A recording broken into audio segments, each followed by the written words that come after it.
Welcome, everyone. This is your friend, the DN What If, here with another exciting fanfiction. Today, we're diving into the story of what if Deku had to pretend he was still friends with Bakugo? If you enjoy this video, don't forget to hit that like button and subscribe for more fanfiction content just like this. Now, let's get started with the fanfic. Tiny feet thunder down the hallway of the Bakugo household, combined with little voices shrieking with glee. Mitsuki sighs so hard her bangs flutter, spatula waving in her hand dramatically.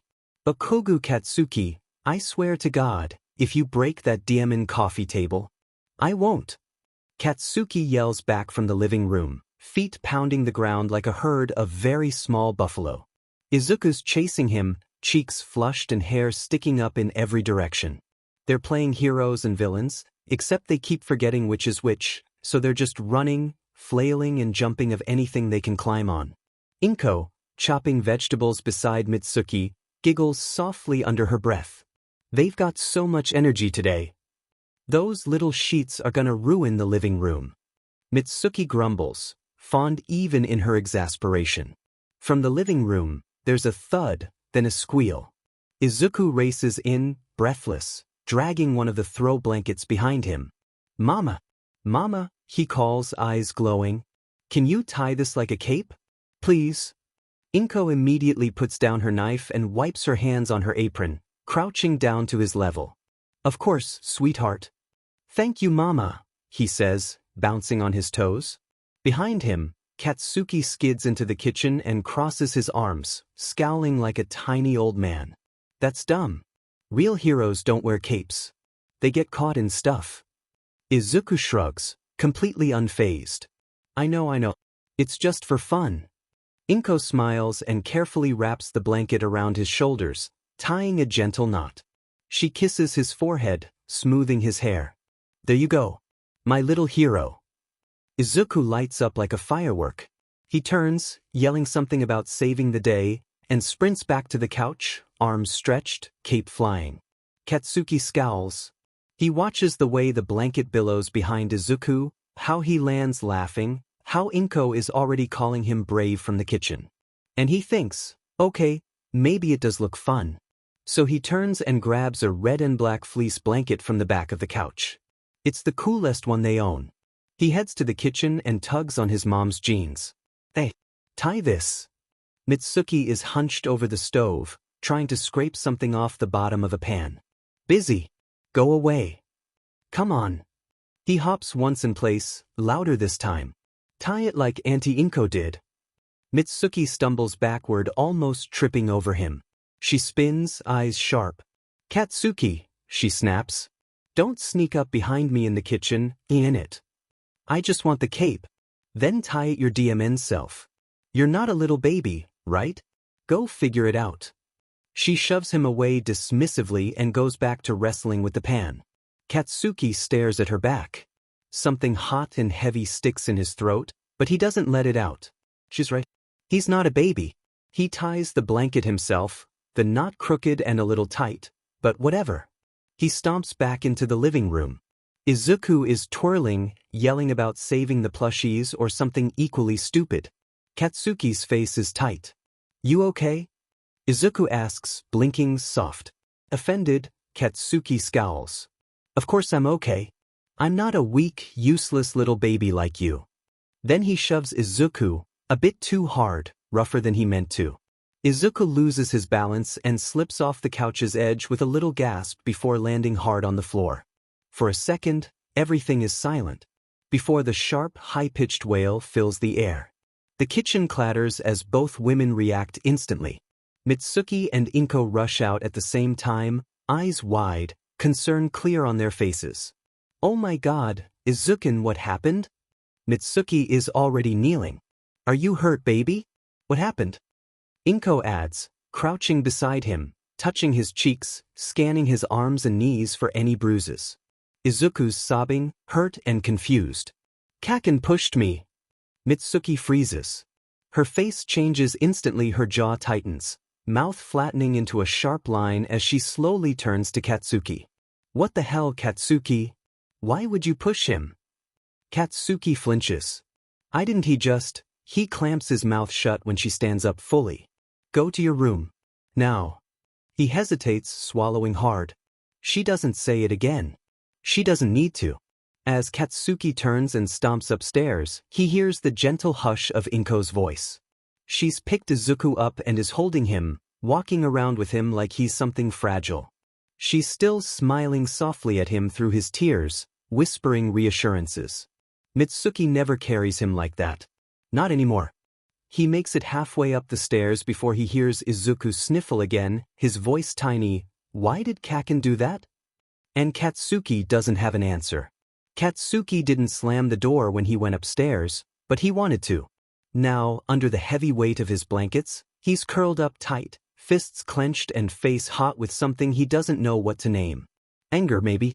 Whatever. It doesn't matter. The door creaks open. Soft footsteps. Shuffling. Then a trip, oof, and Katsuki hears Izuku scrambling back to his feet. Go away, Katsuki growls from under the blanket. I didn't mean to tell on you, Izuku says, voice small and honest. I didn't know your mama would send you up here. I'm sorry. He stares at Izuku for a long second, eyes hard. What are you sorry for? I'm the one who pushed you. Izuku just shrugs.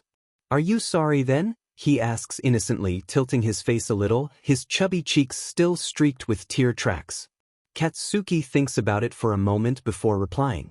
Yeah. I'm sorry I pushed you, Izuku. Katsuki answers honestly. Izuku beams. Mama said dinner's almost done. You should come down. Katsuki flops onto his back, staring at the ceiling. What did my mom say? He mumbles. Izuku thinks about it, shifting on his feet. She said you didn't deserve it, but my mama said you did. So she said okay. Katsuki presses his lips together. Doesn't move. I'm not hungry. There's a moment of quiet, then Izuku shuffles closer and pats his head, slow and unsure. Katsuki blinks and turns to him. What the hell are you doing? Kaken, you shouldn't say words like that. Izuku pouts but continues to pat Katsuki's head. Mama does that when I'm upset, Izuku says simply. Does it help? You look upset. I'm not upset, Katsuki snaps. But he doesn't push Izuku's hand away either. Izuku doesn't pull away. His little fingers keep moving through Katsuki's hair, gentle, over and over. But the green-haired boy is obviously exhausted from all the running around and crying earlier, and soon his breathing starts to slow. He leans against the edge of the bed, head resting beside Katsuki's, hands still, buried in soft blonde hair. Katsuki watches Izuku sleep for a second before turning back to the ceiling, a small smile tugging at his lips. He knows his mom sent him up here as a punishment, but he doesn't really mind staying. He actually likes his room surrounded by all his plushies and All Might figurines, tucked under his favorite fluffy blanket and Izuku's tiny, warm fingers still resting on his head. He feels safe. It's always safe in here. By the time Inko comes upstairs to check why they're taking so long, both boys are sound asleep.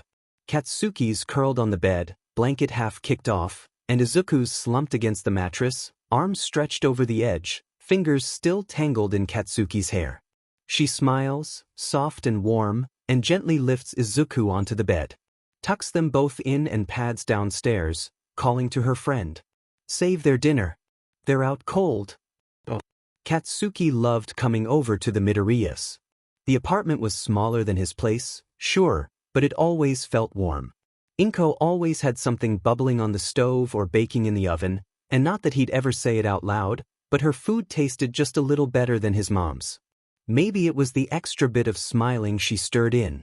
Right now, they were holed up in Izuku's room, which honestly looked a lot like Katsuki's All Might posters plastered everywhere, figurines lined up on the shelves, matching blankets. Katsuki liked it more than he'd admit. It felt like being surrounded by power, by dreams, by Izuku's endless, annoying, stubborn hope. They were sprawled on the floor, playing some made-up game where their All Might figurines were defending a fortress of pillows from villain plushies. It was loud, chaotic, with both boys adding their own sound effects and shouting over each other. That's when it happened. Katsuki's hand sparked. Just popped a little. A tiny glimmer. Like static electricity, but brighter, warmer. He stopped mid-yell, eyes going wide as he stared down at his palm. Did you see that? Izuku blinked, mouth open, green eyes huge. Kaken. I didn't what, Katsuki stammered, but then Izuku was practically on top of him, all fluffy curls and excited squeaks. Izuku grabbed his hand gently and turned it over, palm up.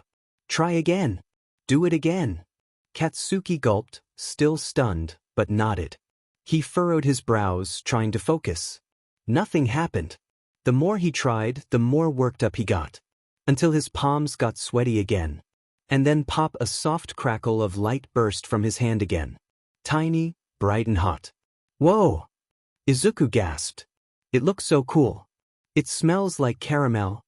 Katsuki stared, stunned. But Izuku was already bouncing in place, giggling. Kaken. That's so cool. That's your quirk. They're just sparks, Katsuki muttered, though he couldn't hide the smile tugging at his face. They're gonna be explosions one day. Big ones. I just know it. You're gonna be amazing. You have such a cool quirk, Kaken. Izuku beamed. Come on. We have to tell Mama. They scrambled down the hall and slid into the kitchen, practically falling over each other. Inko looked up, mid-stir, and blinked at them. Boys. Katsuki held up both hands, eyes shining. I got my quirk. Oh my goodness. Inko gasped, wiping her hands and kneeling. Really? Show me, sweetie. He held his palm out again and managed a tiny pop of light. She clapped her hands and pulled him into a hug. That's amazing. You look so proud. Oh, it's such a cool quirk. Izuku was bouncing next to them, chanting, I told you it was cool. He asks Inko to call his parents to tell them about this, even though he already knew they wouldn't pick up. They had a big show tonight, and they were probably somewhere under bright lights and loud music. As expected, they don't pick up. He doesn't really mind. He'll tell them tomorrow. Still, a little part of him wished someone on the other end had answered. Before that thought could sit too long, Izuku grabbed his hand again. Come on. We're gonna take notes. I'm gonna help you figure out how it works and how to be the best hero ever. And maybe you'll need gear that stores your sweat or something. What if you could? Katsuki laughed, letting himself be dragged back toward the stairs. You're such a nerd. Inko called after them, laughing, Be careful, boys. No explosions in the house. Only little ones. Izuku chirped. Katsuki just grinned. The futon lays crumpled on the floor, half pulled out and already forgotten. Katsuki doesn't even know why Auntie bothers anymore. It's not like he ever actually uses it. He and Izuku always end up tangled up on the bed anyway, heads pressed together, blankets kicked off in the middle of the night. Right now, the bed's a battlefield of open notebooks, All Might plushies, crumpled snack wrappers, and Katsuki's discarded hoodie. Izuku's perched cross-legged in the middle of it all, chattering a mile a minute about Katsuki's new quirk. It's probably nitroglycerin-based, based on what we know about your parents' quirks. Izuku's eyes are huge, wild with excitement as he grabs Katsuki's hand again, flipping it palm up to examine the sheen of sweat building there. And it ignites when you heat up your palms, Kaken. You're literally a walking chemical reaction. That's so cool. Katsuki doesn't say much. He just lets Izuku poke and prod his hands, lets him scribble something incomprehensible in that ugly chicken scratch handwriting of his. He shakes his head, grinning. He doesn't get half of what Izuku's saying, but it doesn't matter. It's kind of nice, actually. Just sitting here and letting him go off. He's always been scarily smart, even if he still trips on flat floors and cries over commercials. After a while, Izuku finally pauses to breathe, sitting back on his heels. Katsuki leans over the side of the bed, reaching for the little drawer by Izuku's nightstand. Inko's the kind of mom who stocks up on everything, so the drawer is loaded. He fishes out the bag of spicy hot chips for himself and the salt and vinegar ones for Izuku. Oi, he says, chucking the second bag straight at Izuku's chest. It hits him with a soft whump, but the nerd doesn't even blink. When I get my quirk, still not opening the bag, we'll totally be the best hero duo. Right? Like your explosions and my flight. Or strength. Or maybe fire. Or time stop. Katsuki snorts, lounging back and popping a chip into his mouth. We'll break the world. Izuku grins. No, we'll fix it, silly. Together. Together. Their laughter bounces off the all-might-covered walls. The sun's already gone down, but neither of them notices. The notebook is half full of nonsense and half full of brilliance, and Izuku's back to holding Katsuki's hand like it's a piece of evidence he needs to keep studying. Katsuki's fine with it. He could sit here all night and not mind one bit. The futon's definitely not getting used. Izuku doesn't get a quirk. It's only natural for him to get it a little later. He's a few months younger than Katsuki, after all. No big deal. Kids develop differently. That's what the grown-ups say. Katsuki doesn't worry. At first. But then Izuku's birthday comes. And goes. Weeks pass. The months. Still nothing. Katsuki keeps brushing it off. It'll show up, he tells himself. Some people are just late bloomers.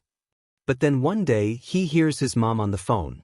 She's downstairs, talking to Auntie Inko. Katsuki's not eavesdropping exactly, just standing near the stairs, out of sight. The guilt is there, sure, but the curiosity's worse. He needs to know what's going on. Mitsuki's voice is quieter than usual, which is already weird. She's not yelling or laughing. She's trying to soothe someone. Wait, so the doctor said it's definite? She asks. No chance of it showing up later? There's a pause and then, sheet. No, I get it. I really do. That's a hard thing to hear, Inko. Katsuki's breath catches. She keeps going. Yeah, of course he's upset. Who wouldn't be? But it doesn't mean anything's wrong with him. He's still Izuku. Another pause. Yeah, bring him over. Might do him good to hang out with Katsuki for a while. Get his mind off things. You know I'm always here. Katsuki bolts to his room. Slams the door a little too hard. He doesn't want his mom to know he was listening. She'll have his butt for that. But none of that matters right now. Because all he can hear is her voice. No chance of it showing up later. Quirkless. Izuku is quirkless. Katsuki sits on the floor and stares at nothing. It feels like something cracked, low and deep in his gut. All their plans gone. Their hero names, their matching costumes, their team moves, their future. Katsuki had never even considered a world where Izuku wouldn't be right there with him. And if he feels this bad, if he feels like something's been ripped out of him, how the hell must Izuku feel? He doesn't get long to dwell. A few minutes later, Mitsuki knocks once and walks in, like she always does. She stops in the doorway, eyes narrowing. You were listening, she says flatly after taking one look at the state he's in. Katsuki doesn't answer. He doesn't need to. She sighs.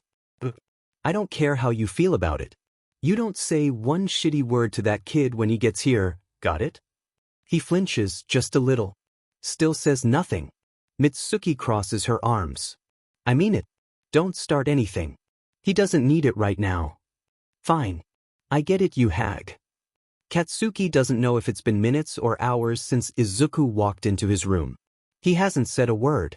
Just came in, sat down on the edge of Katsuki's bed, and stayed there unnervingly still. Quiet in a way that's so unlike him it sets Katsuki on edge. Izuku looks devastated. Not crying, not anymore, but wrecked in a way Katsuki doesn't know how to fix. His eyes are puffy, red-rimmed and dull, and his face is blank. Like he's not really there. And Katsuki doesn't know what to do. Because part of him feels angry. Which is stupid. It's not Izuku's fault. It's not like he chose this. But Katsuki still feels it, that bitter twist in his stomach. Like everything they ever talked about, everything they planned, was just some stupid fantasy now. A lie. And that leaves him feeling even worse. Confused. But a little betrayed, even though he knows he has no right to be. He risks a glance at Izuku and catches it, a single tear trailing silently down his cheek. His expression doesn't change. He doesn't even blink. And suddenly Katsuki feels like the worst person in the world. He reaches out before he can stop himself. Slowly. Hesitantly. His hand finds Izuku's hair, and he pats it, awkward and unsure but gentle. The way Izuku once said his mom used to do when he cried. Izuku blinks. Turns. Looks straight at him. And Katsuki's struggling not to look away. Izuku's eyes are dull and lifeless. Empty. The sparkle that was always there, the fire, the endless energy, it's just gone. I'm sorry. Izuku whispers, voice so soft it barely exists. Katsuki swallows hard. His throat feels tight. What are you sorry about, nerd? He chokes out. Izuku doesn't answer. Just shrugs, eyes dropping to the crumpled drawings on the floor. The ones they used to spend hours adding to. Scrawled dreams of their future. A shared promise they never thought they would break. Katsuki keeps patting his hair. It's the only thing he can do. He doesn't know what to say. Doesn't even know what to think. So he just sits there, fingers tangled in soft green curls, heart aching, and hopes Izuku won't disappear any further. It's been more than a year since the doctor told Izuku and his mom that he was quirkless. Things haven't exactly been bad, but they definitely haven't been good. Most of the kids at school stopped playing with him. They now keep their distance, whispering behind their hands. Some mean kid started a rumor that being quirkless is contagious, and that was it. Everyone steered clear. Even Katsuki's been different. His quirk's been getting stronger by the day, and all that praise from teachers and students must have gone to his head. Katsuki doesn't usually go out of his way to be mean, but he avoids Izuku now. And when he does talk to him, he always calls him by that awful nickname, Deku. Izuku hates that name. He hates the kids who dropped him without thinking. He hates Carriage, Tsubasa, and all the other kids who used to be his friends. He hates how quickly they all picked Katsuki's side, how they act like Izuku doesn't exist unless they're laughing at him. He wants to hate Katsuki too. But he can't. He still finds himself trailing behind, hoping Katsuki will turn around and look at him. Hoping he'll be welcomed back like nothing happened. He's hurt, but confused. Especially during moments like this. When they're not in school, not in a crowded playground, not out in public at all. Moments like now, when they're in Katsuki's room, or Izuku's room, or sitting quietly in the Midoriya kitchen. Private spaces. Safe spaces. At least they used to be. Because in moments like these, Katsuki acts like nothing's changed. Like he hasn't been ignoring Izuku all day. Like he didn't call him names in front of their classmates. Like they're still friends, the way they used to be, before he was told he was quirkless. And Izuku doesn't know what to do with that. He knows part of it is because Katsuki doesn't want their moms to find out. He knows how tense things have been between Mitsuki and Katsuki lately. That their fights have gotten louder, messy. That Katsuki's been walking on eggshells around her. He gets that Katsuki wouldn't dare be cruel to him in front of her or Inko. But sometimes, like now, they're alone. Just the two of them. No adults watching. No witnesses. And still, Katsuki isn't mean. Still, he talks to Izuku like nothing's wrong. It's confusing. And it hurts. Izuku's mom had a night shift again, and she dropped him off at the Bakugo's place, like she always did. He begged her not to. Told her he could stay home. That he had homework to finish. Anything to keep from going there. She tried asking what was wrong, but Izuku couldn't explain it. He couldn't explain why he was uncomfortable with the thought of spending the night at the Bakugo's. That being around Katsuki now made him feel like a stranger in his own skin. So he lied. Said it was nothing. Said he just wanted to get his assignments done early. She smiled, ruffled his hair, and told him to take his school bag. He could do homework with Katsuki. Now here he's in Katsuki's room. His school bag slumped on the floor, untouched. The air is awkward, too quiet. Katsuki's sitting across from him, fiddling with something in his hands, looking all comfortable, like nothing ever broke between them. And Izuku is trying not to let it show on his face how much he wishes it was real, how much he misses their dreams, how badly he wants to ask why everything is so different outside but still the same in here. But he stays quiet. Because he doesn't know if knowing the truth would make things better or worse. Katsuki breaks the silence first. You actually got homework or not? He asks, not unkind, just a little gruff. If you do, hurry up and get it over with. It's past bedtime. Izuku almost smiles. Bedtime? But if Katsuki's pretending everything is the same, then Izuku figures he might as well pretend too. Yeah, Izuku says quietly. I finished English already. Still have the math sheet. Katsuki nods like that makes sense, then glances over. You want help? Izuku looks at him, surprised to hear that he sounds honest, a genuine offer. And it throws him off again, makes his head spin. Katsuki doesn't wait for an answer though. He just flops back on his bed and grabs a book from the nightstand with a huff. You know where the extra pajamas are if you want to change. I'm gonna read ahead in English for a bit. If you need anything. I did the math one already. Izuku nods once. Wordless. He grabs his bag and moves to the desk, pulls out the worksheet. The numbers blur for a second before settling. The pencil feels a little too heavy in his hand. He doesn't look at Katsuki. And Katsuki doesn't look at him. Izuku is zoning out, pencil still in hand, when he hears Katsuki's voice break through the quiet. Izuku, are you done? I'm tired and I can't sleep with the lights on. He turns around slowly. Katsuki's rubbing his eyes, looking every bit like the 7-year-old he is, pouty and drowsy and too honest in his exhaustion. And before Izuku can stop himself, the question slips out, low and shaky. So now you're calling me Izuku again? Katsuki pauses mid-rub, eyes half-lidded but focused. That's your name, isn't it? Izuku stares. Suddenly, his chest aches so bad he wants to scream. It wasn't all day at school, he says, voice small but sharp. Or all week. Or all year. That's not what you've been calling me. Katsuki's face twitches. Then he huffs and rolls over onto his side. Go to FING sleep, Deku. The nickname lands heavy in the air. Izuku snorts. It almost feels comforting in its familiarity. Yeah. Good FNG night, Kaken. If Katsuki is surprised by his language, he doesn't show it. He stands and pulls out the spare futon, laying it carefully beside Katsuki's bed. There's a matching one back home for Katsuki, just like the matching bedsheets and the matching all-night pajamas their moms insist on buying together for the both of them like they're still 3 years old. Izuku slides under the blanket and breathes out, long and slow. His body relaxes all at once. He might be tired too, after all. He glances sideways, just once. Katsuki's already asleep, face soft, expression peaceful in a way Izuku hasn't seen in months. And whatever. This is how it's gonna be. He gets it now. They're just going to keep pretending. They're 8, and things have been going just about the same for Izuku. The other kids at school still ignore him. Some of the older students have even started going out of their way to make his life worse, accidentally knocking into him in the hallway, flipping his pencil case, calling him a freak when they thought the teachers weren't listening.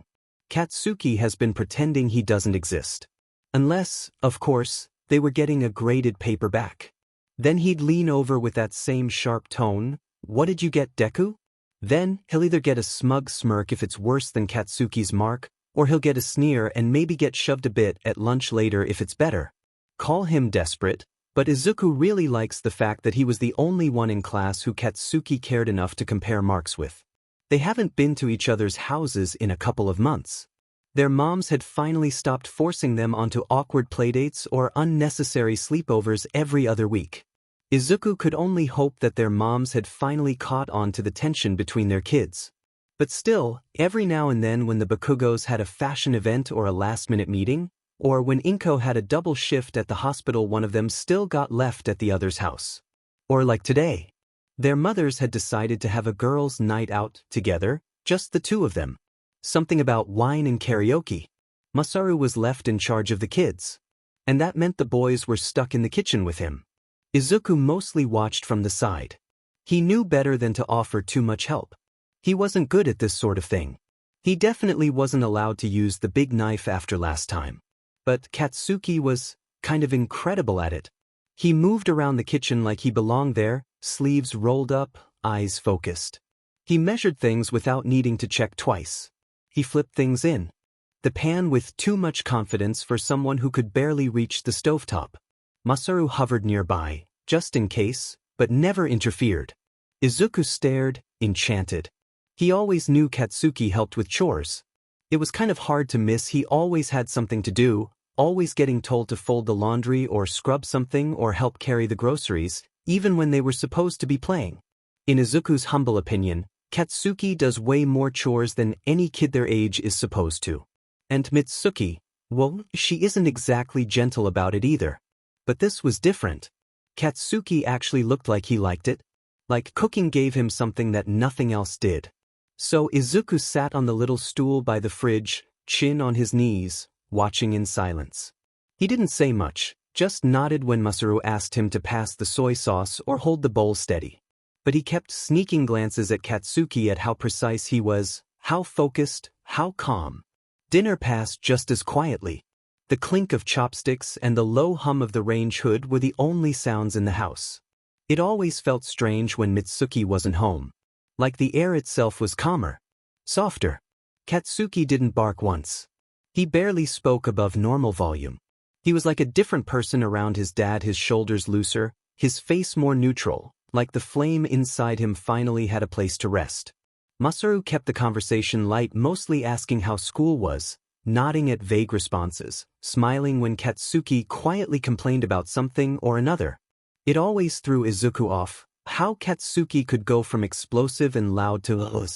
Izuku caught himself staring a few times. After they helped clear the table, they went to Katsuki's room. They didn't talk much. Izuku sat cross-legged at the foot of the bed, textbook open, pencil twitching nervously between his fingers as they worked through their homework side by side. He hesitated for a long moment before asking softly, "Hey, how'd you do number 8? Katsuki glanced over, brow furrowed. "Seriously? It's just division."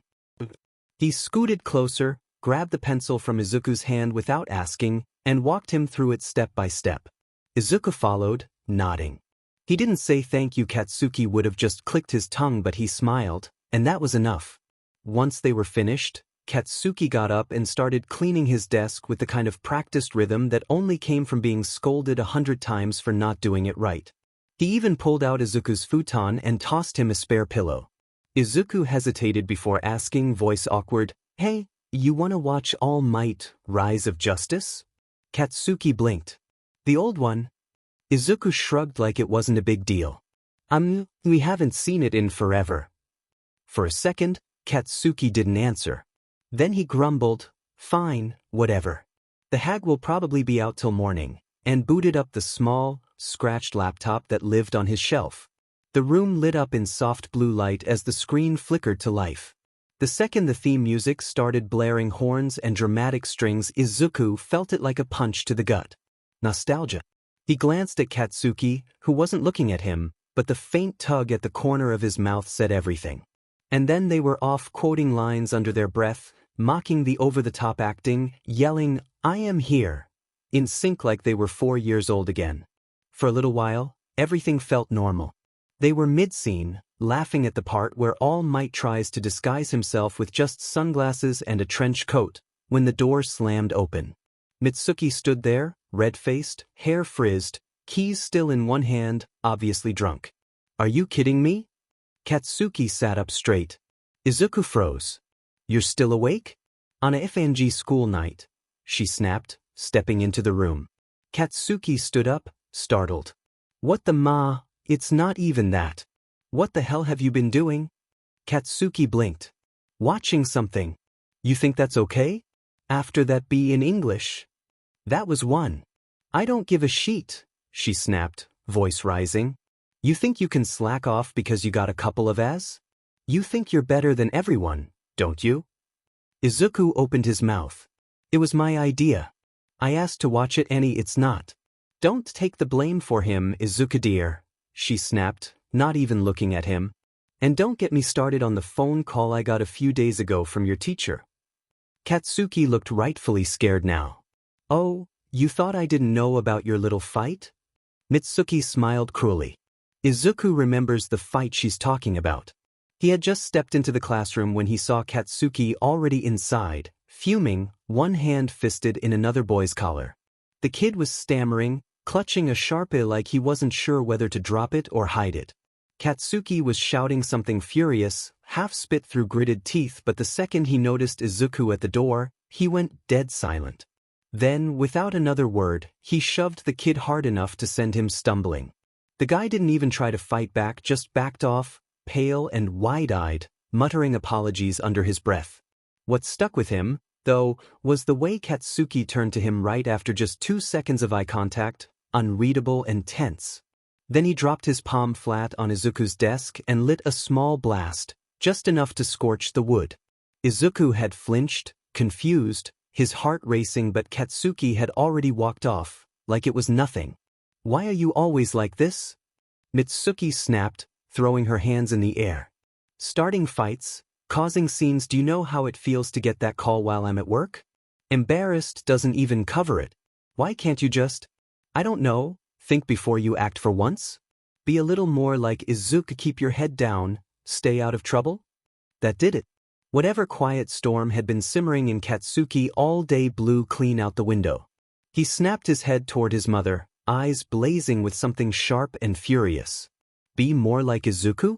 Is that what you really want?" His voice shook, not with fear but with the weight behind it. "All you care about is how you can brag about me to everyone. You don't give a shit about me, you just want me to be your perfect little trophy." He stepped forward, chest heaving. "Would you really be happy with me if I didn't have a perfect quirk or get perfect grades? Would you love me if I was more like him? If I was just a worthless, quirkless?" Izuku flinched. Mitsuki didn't hesitate. Her hand came up fast, a sharp crack echoing off the pulse. Katsuki's head jerked to the side, cheek red and raw. He didn't say anything. Just stepped back like he'd been burnt and shut his mouth. Izuku felt like he'd been dunked in ice. "Go to sleep," she hissed, chest heaving. Neither moved. "Izuku, I already sent Inko home. She's too drunk to come get you. You're staying the night," she added, turning to him with a sneer that wasn't quite directed at him. "If my delinquent of a son gives you trouble, come get me." Izuku clenched his jaw. His nails bit into his palms. But he didn't say anything. He wanted to, but he knew how this went. If he defended Katsuki, it'd only get worse. So he stayed quiet. "Coward." She turned and walked out. The door didn't slam, but it might as well have. Silence. Izuku stared at Katsuki. He hadn't moved. Still standing beside the bed looking at the ground. Then he exhaled slowly and dropped onto the mattress, pulling the blanket over his shoulders. Izuku didn't know what to say. His throat was tight. So he sat on the futon. The screen had gone dark. He reached out, hesitating only a second before he started brushing Katsuki's hair, soft and slow. He expected an explosion. A shove. Off. But there was nothing. Katsuki just stayed under the blanket, still as stone. Izuku kept patting his hair. "I'm sorry."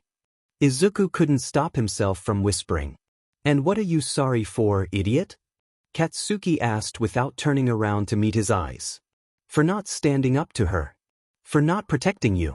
For giving her more reasons to yell at you by simply existing." He wished he was brave enough to say any of that, but he didn't say anything.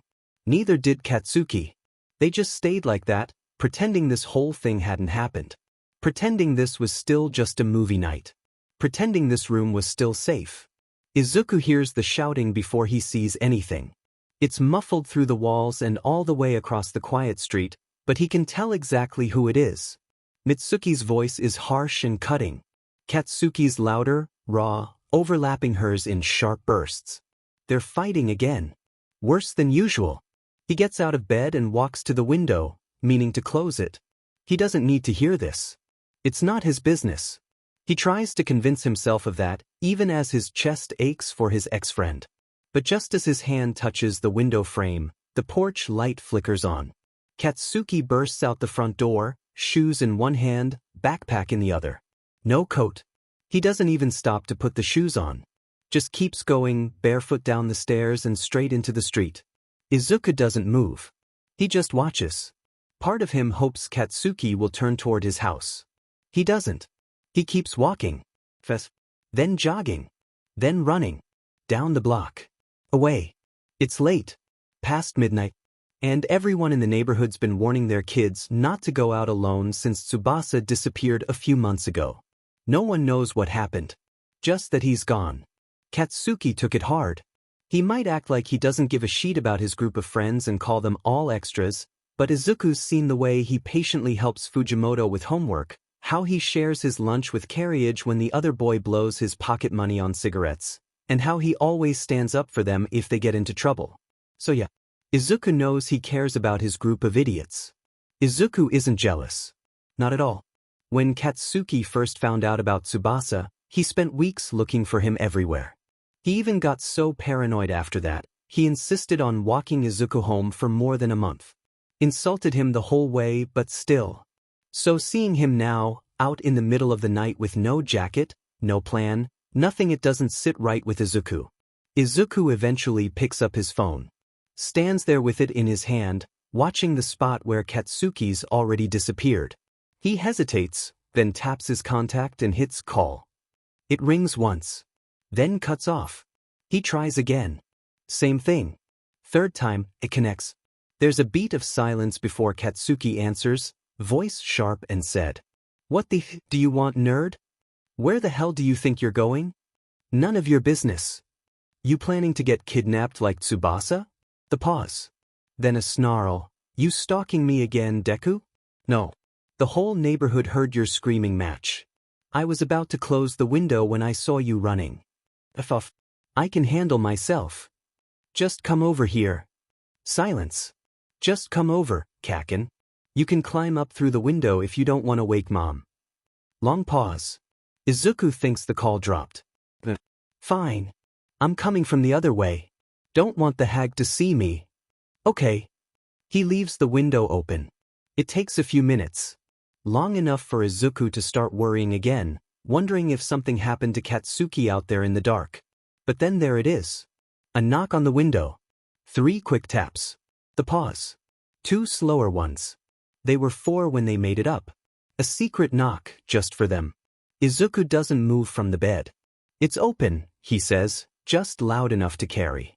The window creaks, and Katsuki slips inside like he's done it 100 times. Izuku watches him, eyes scanning fast face, arms, the way he's holding himself. Katsuki's limping a little, but nothing worse than usual. Nothing fresh, at least. So Izuku lets it go. "Your stuff's where it always is," he mumbles, already shifting under the blanket. "I'm going back to sleep." Katsuki doesn't respond. Moves around the room like it's his own. Grabs the extra pajamas from the bottom drawer, opens the closet to get the spare blanket without even looking. Izuku's already half asleep again when he hears him speak. "She's getting worse." Izuku's eyes snap open. She's always angry. Yelling about something. "I can't even stand being in the same house as her sometimes." The words land heavy. Katsuki's never admitted anything like that before. Not once. Not in all these years. Every time Izuku tried to ask how's it been? "Are you okay? Do you need?" he'd get snapped at.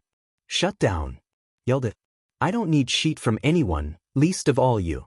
Izuku turns onto his side, facing him in the dark. Katsuki hasn't laid down yet. He's standing near the wall, arms loose at his sides, looking smaller than he ever lets himself seem. Izuku doesn't speak. Just waits. "I do everything she asks," Katsuki mutters, eyes fixed on nothing. "I clean. I cook. My grades are perfect.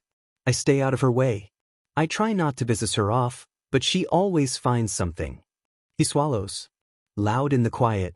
"There's always something I missed. Something I'm not good enough at. She always has a reason to come at me. And I try not to I try. I don't know what else to do anymore." Izuku sits up. Katsuki's shoulders are tight, fists clenched. He's not crying, but his voice shakes like he could if he let go. "Your dad," Izuku says quietly, "he's a spineless coward. I almost hate him as much as I hate her." Katsuki cuts him off immediately.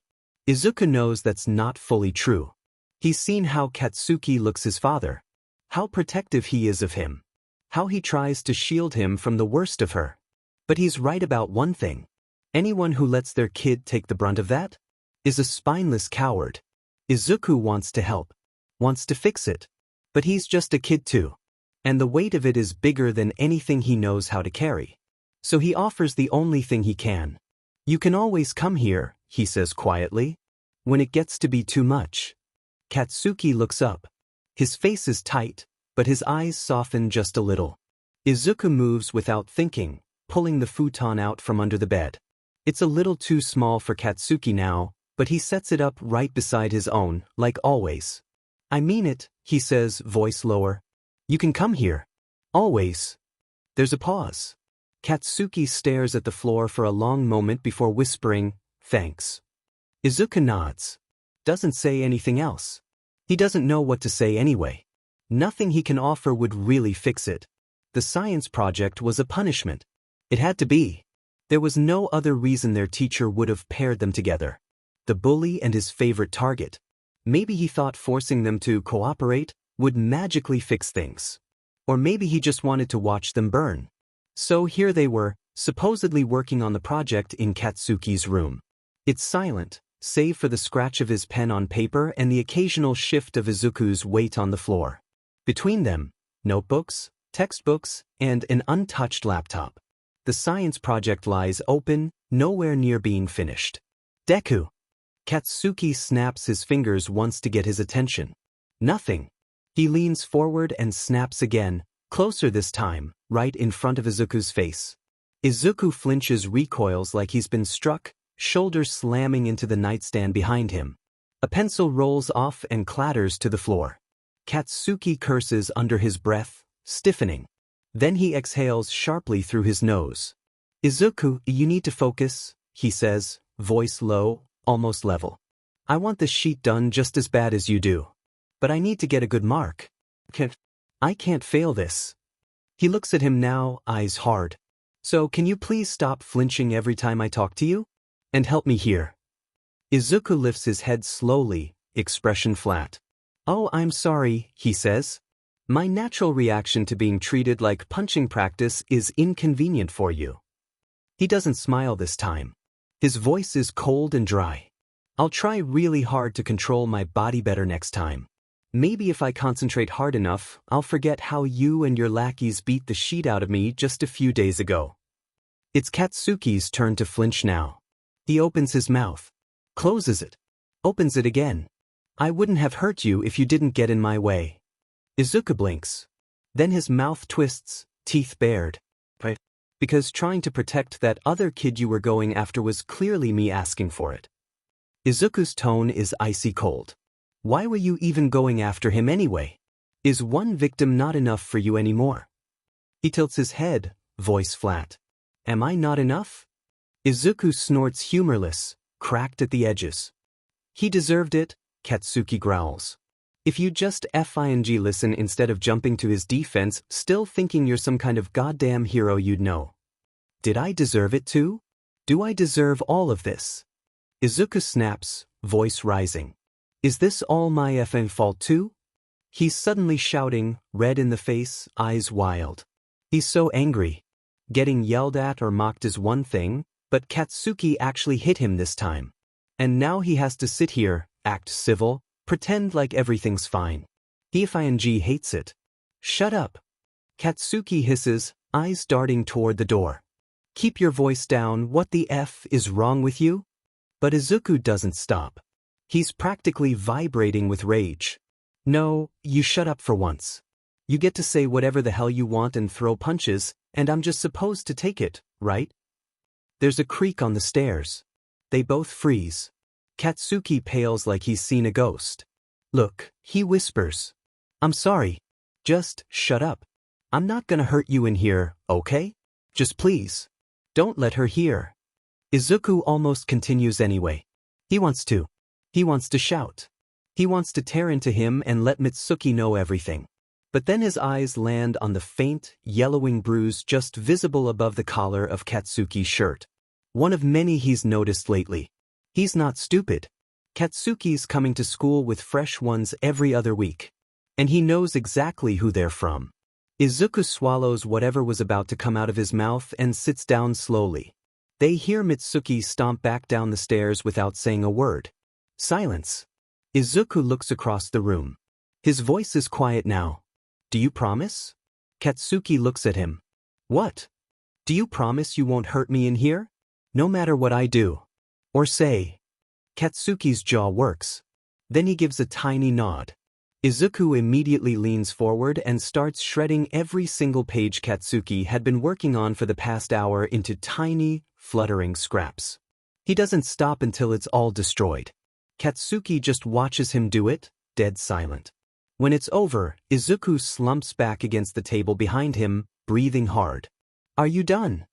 Katsuki asks, voice hoarse. Izuku stares at the mess and says, I hate you. Katsuki absent-mindedly rubs at his chest before simply nodding. Can we finish the DMN project now? Izuku runs his hand through his hair. Yeah, let's finish the stupid thing. I want to go home. That's what I've been saying all along, Katsuki mutters, but there's no bite in it. They start over. This time, Izuku actually leans in. He's quiet, focused. They work in near total silence, but somehow it's weirdly smooth. Their ideas click. Their arguments shift into problem-solving. They finish the whole thing in 2 hours. When Izuku leaves, he doesn't say goodbye.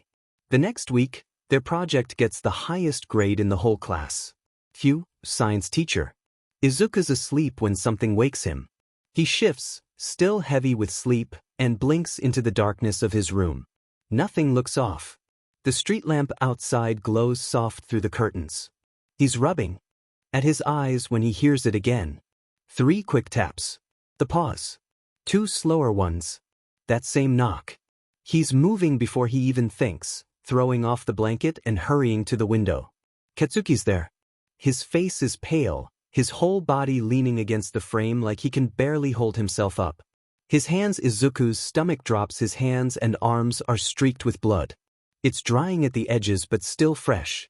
Sheet. Izuku breathes, yanking the window open. Katsuki, get in. He pulls him inside, barely managing to keep him from collapsing. Katsuki stumbles, his knee buckling, but Izuku steadies him, grabs under his elbow, guides him toward the bed. What the F happened to you? He mutters, not even sure Katsuki hears him. What the F? Once he gets him on the bed, Izuku sinks to the floor in front of him, heart hammering. He grabs Katsuki's wrists carefully. His hands are a mess, cuts everywhere, from his fingertips to his elbows, some shallow and clean, some raw and red around the edges. There's glass in there, glinting under the light. Tiny shards, and a few bigger ones, lodged just under the skin. Izuku swears again, under his breath. Did you fall through a FING window or something? Katsuki lets out a low breath that might be a laugh. Glass table.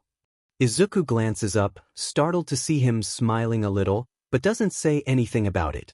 His own hands are trembling as he goes back to inspecting the wounds. I'm gonna get my mom, he says, already starting to stand. No, it comes out sharp.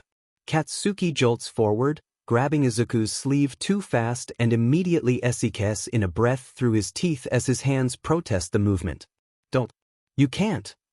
Izuku freezes, wide-eyed. Kaken, she's a nurse for FS sake. She'll know what to do. You can't tell her, Katsuki says, voice low but urgent. Please. She can't know. Don't wake her up. Izuku stares at him. Why not? Why the hell not? Just, Katsuki's breathing hard now, jaw clenched, whole body trembling slightly. Just don't. Please. Izuku sighs, scrubs a hand down his face. Fine, he mutters. What do you want me to do? Help me get the glass out. None of cuts are big enough to need stitches, we just need to clean them up and wrap the worst ones. Katsuki says. I couldn't do it myself. Izuku doesn't ask how he even tried to do it himself with both his hands and arms looking like that. He doesn't want to know. He fills a bowl of warm water from the bathroom across the hall, trying his best to stay quiet so his mom doesn't wake up. Then he grabs the tweezers from the cabinet and heads back to the room, kneeling in front of Katsuki again. Katsuki braces himself, biting his lip as Izuku works. He's silent at first, just sharp breaths and barely audible grunts. But after a while, his head tips back against the headboard, a groan slipping out. Izuku's hands aren't steady. The cuts are too many, the glass too small. He keeps rinsing between pulls, dabbing away blood with tissues that stain fast. Katsuki's shaking by the time they're halfway through. Izuku mutters, "Don't black out on me." "I'm fine," Katsuki says. "You're not FNG fine. None of this is FNG fine." Izuku's voice cracks, frustration and fear bleeding together. Katsuki lets out a shaky laugh. Can you please stop swearing so much? It feels so wrong hearing you swear like that. Izuku huffs a breath that's way too close to a sob. Can you please stop saying please? You have no idea how fed up it is hearing that come out of your mouth. Katsuki laughs again, quieter. Fair enough. They don't argue more than that. Katsuki closes his eyes, breathing through his nose. Izuku keeps working, slow and careful, and neither of them talks for a while. By the time Izuku thinks he's got it all, his back aches and his knees are numb. Katsuki's gone quiet, slumped a little to the side, breathing soft and shallow. Izuku leans against the bed, resting his head near Katsuki's thigh. They just breathe for a bit. The break feels earned. Eventually, Izuku lifts his head again. You need to rinse. I'll find something to wrap it with. Katsuki hums, barely nods. Neither of them moves right away. It takes a full minute before Izuku finally peels himself off the edge of the bed, knees popping from how long he's been down there. He reaches for Katsuki, holding a hand to his upper arm to help steady him. Katsuki shrugs him off. He doesn't say anything, just gives him a quick shake of the head before pushing himself up slow, stiff, careful not to jolt his arms. Izuku lets his hand drop. He's probably shakier than Katsuki anyway. Katsuki leans on the wall to steady himself, biting down on whatever pain flickers across his face. He quietly drags himself to the small bathroom. Izuku grabs the bowl he filled earlier. The sight of the now pink water nearly turns his stomach. He swallows hard, lips pressed together, and follows Katsuki out of the room. He dumps the murky water in the toilet as quietly as he can, rinses the bowl fast, and grabs the first aid kit from the cabinet beneath the mirror. The lights stay off, no point in risking waking his mom. Katsuki's still at the sink, silently rinsing his arms. The water runs pale pink before it clears. Izuku doesn't say anything. He just gives him the space.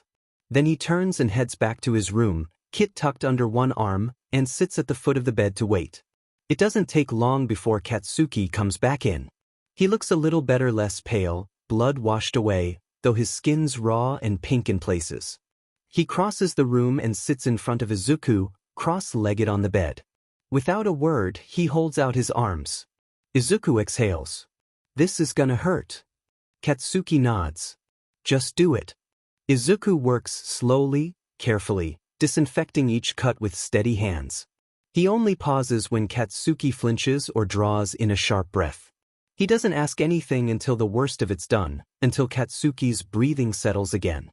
Then, what happened? Katsuki doesn't answer right away. His jaw ticks. I fought with her. Again. Izuku goes still. She shoved me, Katsuki says, voice low. I fell through the coffee table. The glass won.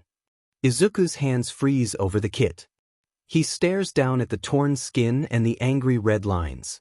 After a moment, he says, I think you should tell someone.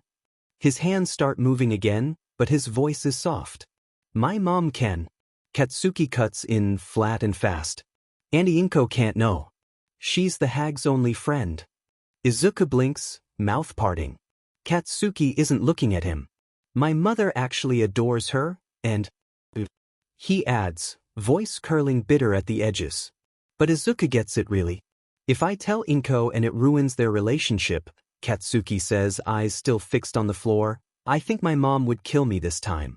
Like, actually kill me. Izuku's chest goes tight. He doesn't speak at first, just swallows hard and keeps wrapping Katsuki's arms gentler now. Careful over the worst spots. When he's nearly done, Izuku says, what about a teacher? It comes out smaller than he means it to, and he already regrets it when Katsuki scoffs. You really think one of those useless assholes is gonna help? Izuku hesitates. He knows how worthless most of them are. Knows it in the marrow of his bones. But he keeps going anyway. I don't know. Maybe? They probably like you enough to listen at least.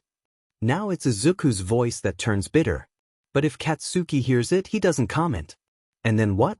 My word against hers. Katsuki says, you know how she is. Everyone loves her. Her company's booming. She's on magazines now. There's no way I can fight that. Even Auntie Inko doesn't suspect anything. There's a note of hurt in his voice when he says that last part. You're the only person who even noticed something was wrong. He finally looks at Izuku, and he looks so defeated. Izuku wants to look away. Even if someone believed me, you know how fast they'd put me in some chic group home. Then what? Izuku suddenly wants to cry. His throat tightens, his eyes sting, and he knows if he opens his mouth he'll just start sobbing. It's true. It's all true. And there's nothing they can do about it. He feels trapped and helpless and scared, and he can't even imagine how it must feel for Katsuki. He just wants to lie down and pretend it's not real. Deal with it in the morning. So he does. He sets the kit on the nightstand behind him before nudging Katsuki with his foot so he can lie down between the wall and Katsuki, too tired to even try and get under the sheets. Katsuki snorts at him and starts to move, probably to pull out the futon, but Izuku grabs his shirt weakly and mutters, "Horse, just sleep here. It's big enough." Katsuki must be more tired than he's letting on, because he doesn't argue. He lowers himself beside Izuku without a word. Izuku's hit with the memory of a 4-year-old Kaken insisting on sleeping on the outside of the bed to protect him from imaginary villains. The memory gives him the courage to ask, "Kaken?" Katsuki hums. "Was it the same ugly coffee table Mitsuki stressed over since we were 3? Katsuki laughs. A full real laugh. "The one and only. God, it was so ugly. I'm sorry to say this, but I'm kinda glad it's finally gone." "Izuku, you should have seen her face when the thing broke to FNG pieces." "I can imagine." They're both laughing now. And if Izuku sneaks his hand into Katsuki's hair, plays with it gently, no one acknowledges it. Katsuki is 13 when his parents decide he's old enough to be left alone at home while they travel. Izuku isn't worried. Not really. Katsuki is the most responsible 13-year-old he knows.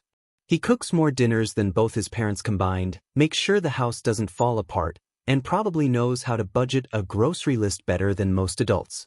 So yeah, he isn't worried. His mom though? Different story. "I can't believe Mitsuki left him alone for 4 long days," she mutters while packing leftovers into a container. "On summer break too. He's just a kid. You're both just kids. I wouldn't trust you alone for 1 day." "He'll be fine, Mom," Izuku says, trying not to sound too annoyed. "You know how Kaken is. He can handle himself." I know, but still," she sighs, fretting like she always does. "I'm just not comfortable leaving Mitsuki's son all by himself like this." Izuku holds back a groan. The last thing he wants is for Katsuki to come crash at theirs for 4 entire days when things between them have already been worse than ever lately. Still, Izuku feels guilty the second the thought crosses his mind. He promised Katsuki he could come over whenever he needed, and that hasn't changed just because Katsuki went ahead and did his best to make Izuku's life miserable the very next day he gave him that promise. Anyway, Katsuki really is better off in his own home. He likes his routines. He's probably having the time of his life all alone in that big empty lonely house. With literally no one to talk to for 4 long days. Yeah, he'll be perfectly fine. "Izuku, honey," his mom says, turning to him with that look. The one he can't say no to. "Can you please just go check on him? Maybe take him some of these leftovers?" "Mom," Izuku groans, "you know he can cook." "I know he can," she says, "but he's still small. Just check on him. Please? Just for me." Izuku sighs. "Fine." He grabs his hoodie, shoves the container into a bag, and trudges out the door toward the Bakugo's place. Grumbling the whole 2 minutes it takes him to cross the street. Izuku knocks on the door. 3 quick taps. The pause. 2 slow ones. No answer. He knocks again, a little louder this time. Still nothing. He leans in, trying to catch any noise from inside. And to his surprise, he hears voices. Not just 1 or 2. A lot. Katsuki has people over. That's weird. "Kaken?" Izuku calls, already cracking the door open. Katsuki yanks it the rest of the way open, just enough to show his own annoyed face and nothing else. "What do you want, Deku?" he mutters. Izuku squints, trying to peek past him, but Katsuki shifts to block the view. "I brought you dinner," Izuku says, holding up the container. "Mom insisted." Katsuki snatches the container out of his hands, turns, half shoves it toward the counter behind him and then immediately tries to slam the door shut in Izuku's face. Too late. Izuku already has his foot between the door and the frame. He isn't going anywhere. Who do you have in there? Katsuki glares, none of your business. Izuku leans a little closer, and now he can hear them properly. Loud, laughing. He catches a few familiar voices, Katsuki's usual crew. Why are they here? Izuku asks, voice amused. You know your mom would lose it if she found out you invited your whole gang over while she's gone. Katsuki scoffs. Go home, Dad. Everything's fine. Just go.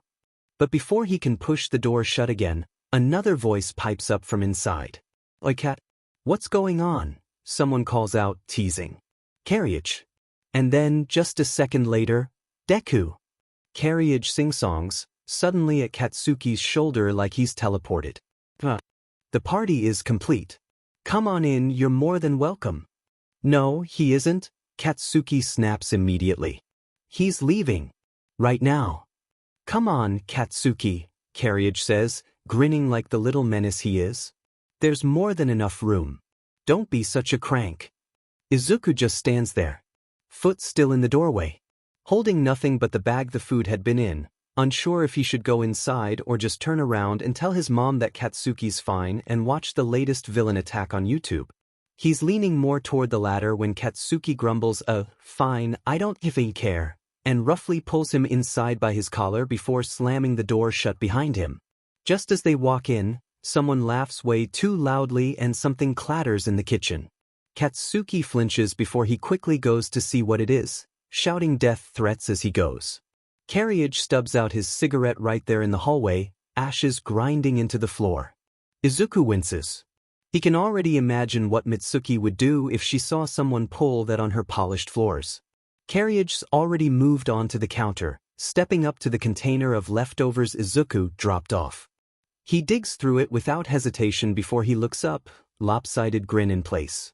Your mom wouldn't mind if I tried some of this, would she? Izuku shrugs. Go ahead. He doesn't care who eats it. He just came to deliver it. Katsuki could throw the whole thing in the trash for all he cared.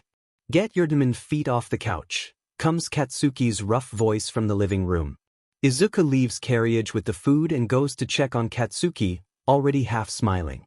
Katsuki's standing, fists clenched, glaring murder at the idiot who dared to plant muddy shoes on Mitsuki's off-white couch. Izuku almost snorts. He walks up and stops beside him. The others glance at him, they take one look between them and proceed to pretend they didn't see anything. They've probably long since decided they want no part in whatever weird feud lives between Deku and Katsuki. Complicated doesn't even begin to cover it. Izuku leans a little closer. What the hell were you thinking? Shut the f up, Deku. Izuku raises a brow. I just spent, 30 minutes convincing my mom you're a responsible young man who can handle shit on your own, and she didn't need to worry. She's worried? Izuku feels a sudden twinge in his chest at the childlike, hopeful way Katsuki asks. Yeah, of course she is.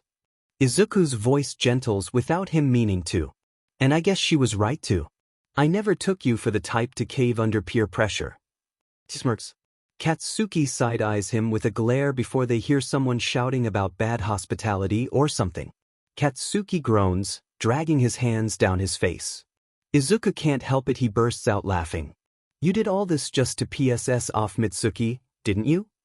Of course I did, Katsuki snaps. The beach left me here all alone with a goddamn list of chores like I'm her little maid. She didn't think I'd ever dare disobey her. Another crash from the kitchen. This time, something clearly broke.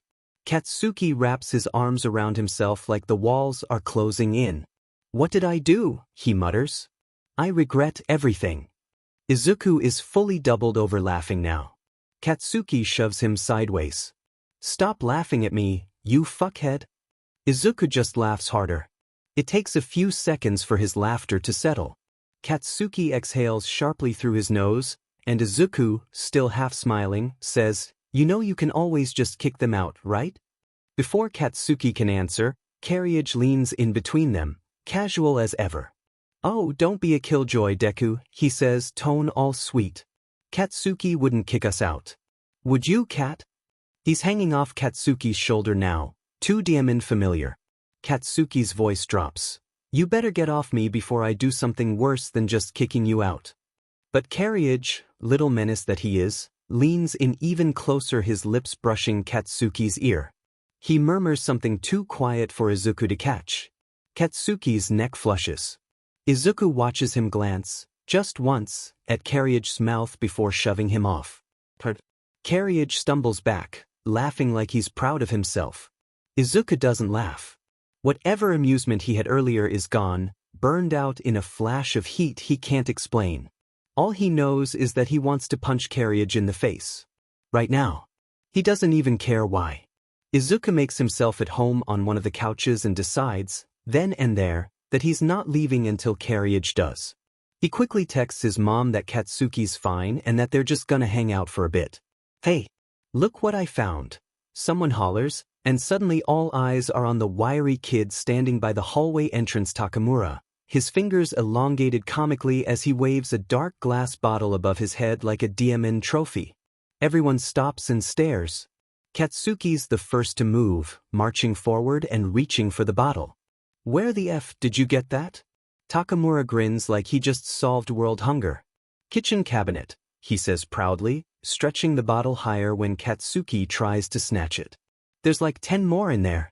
Your parents are loaded, dude. They're not even gonna notice. Katsuki freezes, just for a second.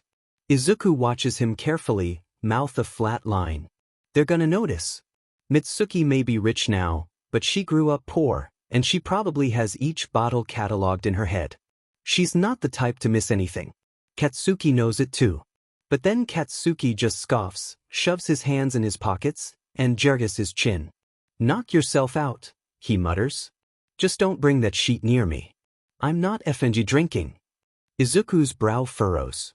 That wasn't the reaction he expected. Katsuki's really taking this PSS Mitsuki off mission to the extreme. Izuku really doesn't like this. Before Izuku can say anything, Carriage springs off the couch like a DMN firecracker. Oh, he grins. Christmas has come early. He makes a beeline for the bottle, then spins to face Katsuki. You sure you don't want to taste, Kat? He sings, the nickname sweet and grating at Izuku's nerves. Just a sip. What's the matter? Scared you'll enjoy it? Or you just don't want to disappoint your mommy? That does it.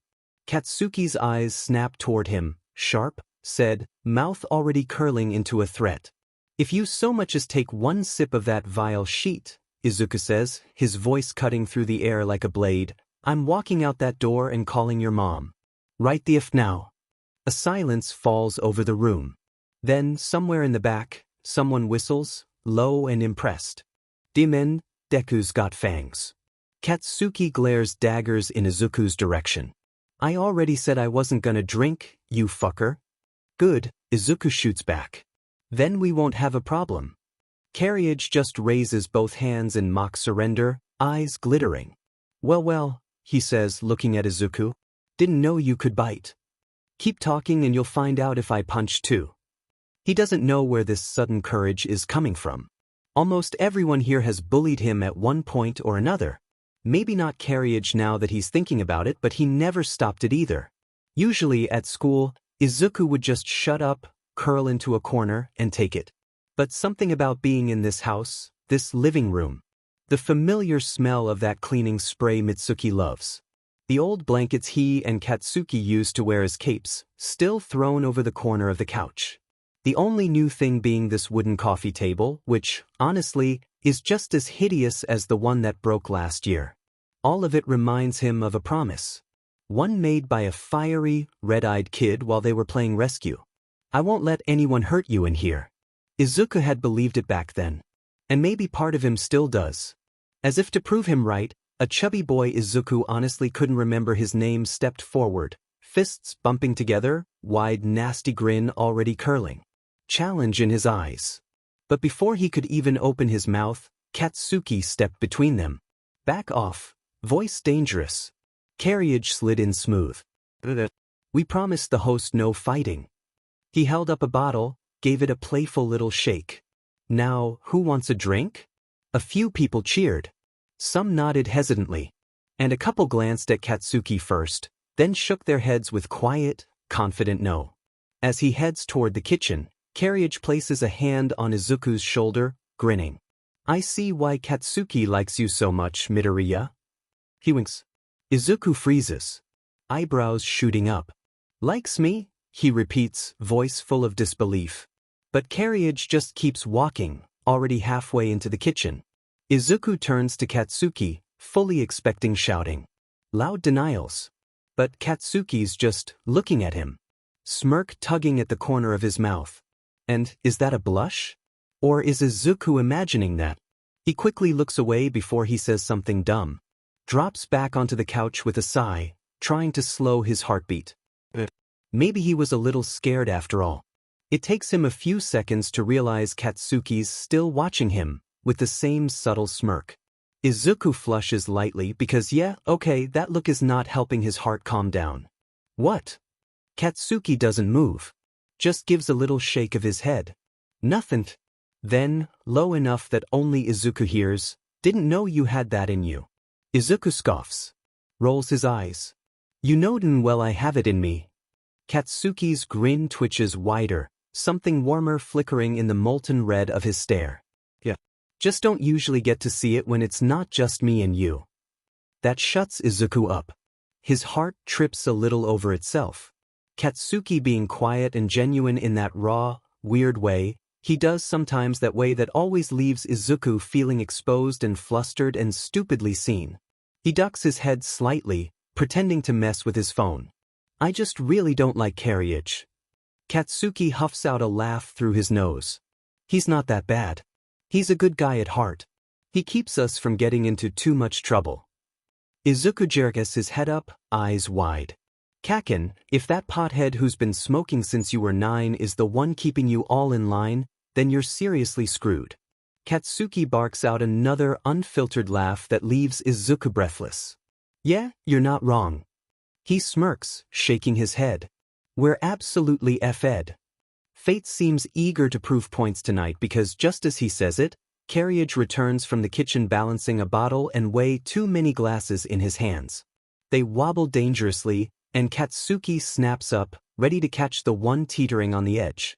But Carriage just shifts his grip, steadying everything before anything falls. He sets them all down on the table with a triumphant grin, looking like a total maniac. Somewhere, someone hits play on the speaker, and Carriage shouts, "This party's officially started." Katsuki slumps back on the couch beside Izuku, muttering, "Yeah, absolutely F'd." Izuku tries and fails to hold back a laugh, the sound bubbling out of him before he can stop it. Katsuki doesn't even glare at him. Just lets his head fall back against the cushion, eyes unimpressed as the music thumps louder and the room's energy shifts into something looser. The night drags on. Laughter gets louder. Words slur more. Carriage and a few of the other boys quickly cross the line into drunk territory, flushed faces, staggering movements, empty cups thrown everywhere. Meanwhile, Katsuki and Izuku stay exactly where they are, nursing their orange juice with mutual disdain. Katsuki shoots up from the couch with a growl the second someone knocks their drink over, liquid pooling fast on the pale carpet. Are you effing blind? He snaps, already halfway to the kitchen to grab paper towels. He drops to his knees beside the mess, aggressively rubbing at it, muttering curses under his breath. Across the room, someone keeps calling his name. Over and over. Katsuki. Hey, Bakugo. He doesn't even look up. Izuku doesn't bother trying to shout over the noise. He knows Katsuki's hearing has been getting worse because of his quirk, and there's no way he'd hear anything over the loud music. So, he just reaches over to the wall beside him and flicks the light switch twice, click, click, just like he's seen Masaru do in the kitchen to get Katsuki's attention while the mixer's running in the background. And just like always, Katsuki's head snaps up immediately. His eyes lock on Izuku, sharp and alert, hand still pressed into the now damp towel. Izuku doesn't say anything, just jerks his chin toward the guy next to him, who looks vaguely confused. The guy says, pointing behind him, do you know where the extra paper cups are? Katsuki doesn't answer but instead turns back to Izuku with a questioning look. He's usually good at reading lips, but the lights are probably too dim for that. So, Izuku just does the sign for cups and the sign for paper. He's not sure he does it right. His sign language is a little rusty. But then Katsuki blinks, pushes himself up with a sigh, already stalking toward the kitchen again. Top right cabinet, dumbass. Jesus. Izuku goes back to sipping his juice. How did I never know? That Katsuki was hard of hearing? It's Carriage who says this from across the table, eyes studying Izuku with an intensity that has no place being there in someone who's so obviously drunk. He's good at hiding it. Izuku shrugs. He can usually read lips and it's not really that bad right now. It'll probably keep getting worse if he doesn't find a way to muffle his explosions without interfering with his situational awareness before he gets into UA. I'm thinking of a few support gear he could. Izuku shuts himself up quickly when he realizes he's about to start rambling, but Carriage is listening intently. Huh, he says, looking at him like he's realizing something for the first time. Katsuki comes back before they can say anything else, and Izuku knows he's one disaster away from kicking everyone out. That's when Carriage, the human embodiment of a disaster, stumbles over, grinning too wide and leaning far too close to Katsuki's side. Izuku's jaw clenches. Carriage says something straight into Katsuki's ear, and Izuku can't hear it over the music. Then he leans in, a hand on Katsuki's knee, his face tilting forward, too close to Katsuki's mouth. Izuku nearly stands. He doesn't even realize he's about to move until Katsuki shoots out a hand and shoves Carriage back with enough force to nearly knock the guy off the couch. The F? Do you think you're doing? Katsuki barks. Carriage blinks, stunned and swaying. His smile falters into something sloppier, regretful. Sorry. I'm really drunk, man. Katsuki catches him before he can stumble backward again. His hand grips the idiot's arm. His jaw is still tight, but his eyes are softer now. I know, Katsuki mutters, low enough that Izuku almost doesn't hear it. That's why I'm not breaking your nose. He steadies Carriage with a sigh, then lets go and stands straight, raising his voice over the music. All right, party's over. Get your sheet and get out now. There's a collective groan, but no one dares argue. The two who stay sober even look relieved and quickly volunteer to get everyone home safely. Izuku waits, assuming he'll be kicked out too. But to his surprise, Katsuki shuts the door behind a still apologizing Carriage, locks it with a click, and wanders back over. He doesn't say anything, just slumps fully onto the couch beside Izuku, like his bones give out. Then he lifts his socked feet and dumps them right in Izuku's lap. Izuku shoves them off immediately, scowling. Katsuki does it again. And again. Until Izuku huffs, gives up, and sits there with Katsuki's legs claiming him as furniture. We should start cleaning, Izuku mutters, half-hearted. Katsuki groans, I'll do it in the morning. Let me help you with the trash now at least. It's gonna start smelling by tomorrow. Katsuki doesn't respond right away. He just lays there, breathing, blinking at the ceiling. Then he sighs, swings his legs down, stretches like a demon cat, and gets up. He grabs one of the big trash bags from under the sink and starts gathering cups and paper plates. Izuku stands too, rubbing his face, then starts picking up empty cans from under the coffee table. They work their way through the mess slowly, trading off bags and commentary. It's easier than Izuku expects, easier than sitting still has been. At one point Izuku holds up a single sock with 2 fingers. How does someone just lose this and not notice? That's definitely Fujimoto's, Katsuki says, nudging the sock with the edge of a broom. Dumbass takes his shoes off every time he sits cross-legged and forgets one. Izuku snorts. Yeah. Still not very bright, is he? Katsuki lets out a choked laugh. He tries his best. Don't be mean. He literally bullies me on a regular basis, Izuku says, tossing an empty can into the trash bag. I'm allowed to talk shit behind his back. Point taken. In fact, Izuku mutters, I don't think a single one of your friends isn't dumb. Katsuki shoots him a look, brows lifting like he's offended, even though the corner of his mouth is twitching. Bold talk from someone who doesn't have any. Izuku pauses. Rude. Katsuki snorts. Maybe if you spent less time mumbling nonsense to yourself and more time talking like a normal human being, you'd have more friends. Izuku rolled his eyes. You know that's not why I don't have friends. Katsuki doesn't meet his eyes when he says, yeah, well, their loss. Izuku doesn't react right away. He just blinks at a smudge on the coffee table and wipes at it with the edge of his sleeve. He wants to ask, was it a loss to you too when we stopped being friends? But he's not sure he wants to hear the answer, so he drops it. Instead, he asks, so, are Fujimoto and Miwa a couple, or what? Katsuki looks up like Izuku just asked if fish can walk. Do I look like the gossipy type to you? Izuku gives him a flat look. Well, no. I know you're not, but you know more than I do. No one ever talks to me and I'm kinda curious. Katsuki rolls his eyes but huffs. They're not. But they're idiots. I can't believe even you noticed and they still haven't. Izuku snorts. They're kind of adorable though. Katsuki snorts right back. You're such a sap. Izuku raises a brow at him. You literally own more romance manga than anyone I've ever met. That's a effing lie. I walked in on you once with a romance book in your hands, and you shoved it under your bed so fast I thought it was pawn. Katsuki makes a strangled noise like he's trying not to laugh and swear at the same time. Shut the hell up.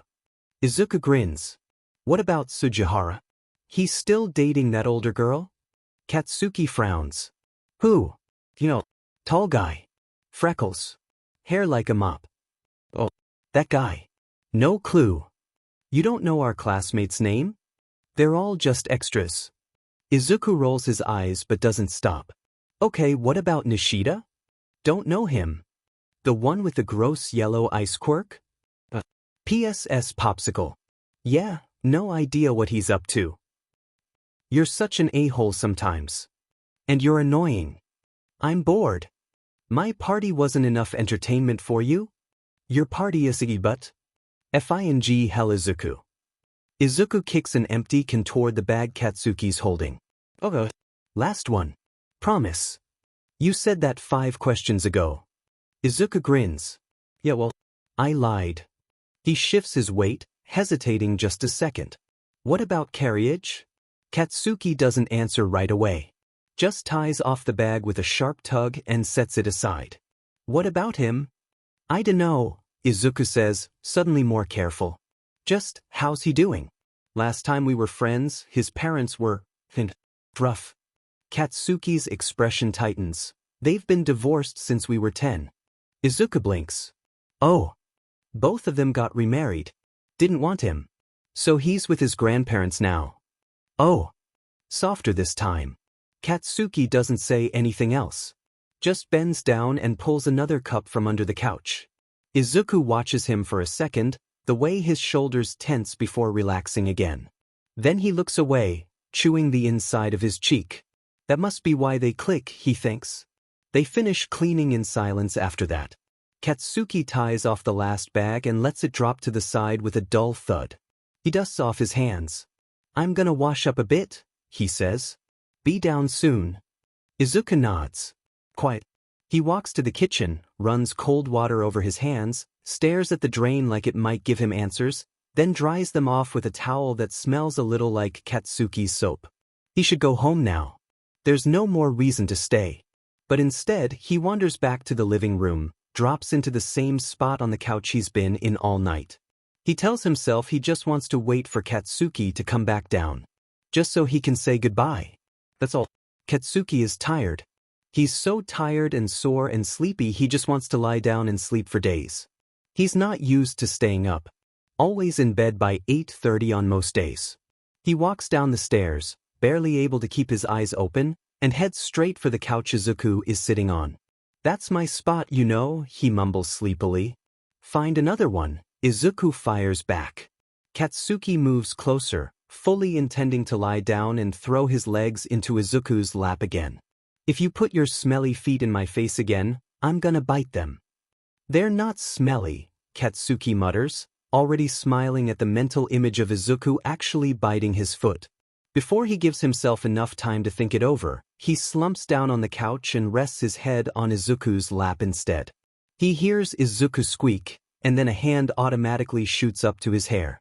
Izuku freezes for a second, but when Katsuki just sighs and closes his eyes, the hand keeps going. Katsuki is really tired. And he really missed Izuku. Not that he'd ever admit it to a living soul. But it's been a month since summer break started, and he hasn't seen Izuku once since then. And it's been more than a year since the last time he let himself be this close to him. That night they shared the same bed with the smell of blood and antiseptics still in the air. Have you ever kissed anyone? Katsuki freezes. His eyes snap open like the word slapped him. What? Izuku shrugs, but it's too casual to be real. I'm just curious. What the hell kind of question is that? Just answer me. Katsuki frowns, the knot in his chest pulling too tight. But, you taking notes? Izuku tugs at his hair a little. Have you kissed someone before or not? Katsuki exhales through his nose. No. I haven't. A beat of silence. Why didn't you let Carriage kiss you today? Katsuki's looks up at him. He was drunk off his butt? So if he wasn't? What is this, an interrogation? Izuku doesn't blink. Katsuki exhales again. I don't know. Maybe. I've thought about it, but not. Not in a room full of people. He looks away, jaw tightening. I want my first kiss to mean something. He has no idea why he's telling Izuku any of this. Maybe Carriage really did spike their orange juice after all. Izuku stares at him for a long moment, face blank. Then he says, I want to be your first kiss. Katsuki's breath catches. What? But Izuku looks steady. Like he's already decided. I want it to be me. Katsuki's heart kicks in his chest. You hate me. Izuku thinks. Nods. I do. Katsuki knows this. Izuku had said it himself a few times over the years. He flinches anyway. Then why? Because, Izuku says soft and slow, you were my first friend. My first playdate. My first sleepover. The first person to hug me or hold my hand other than my mom. You were the first person to share my dreams, and the first to shatter them to pieces.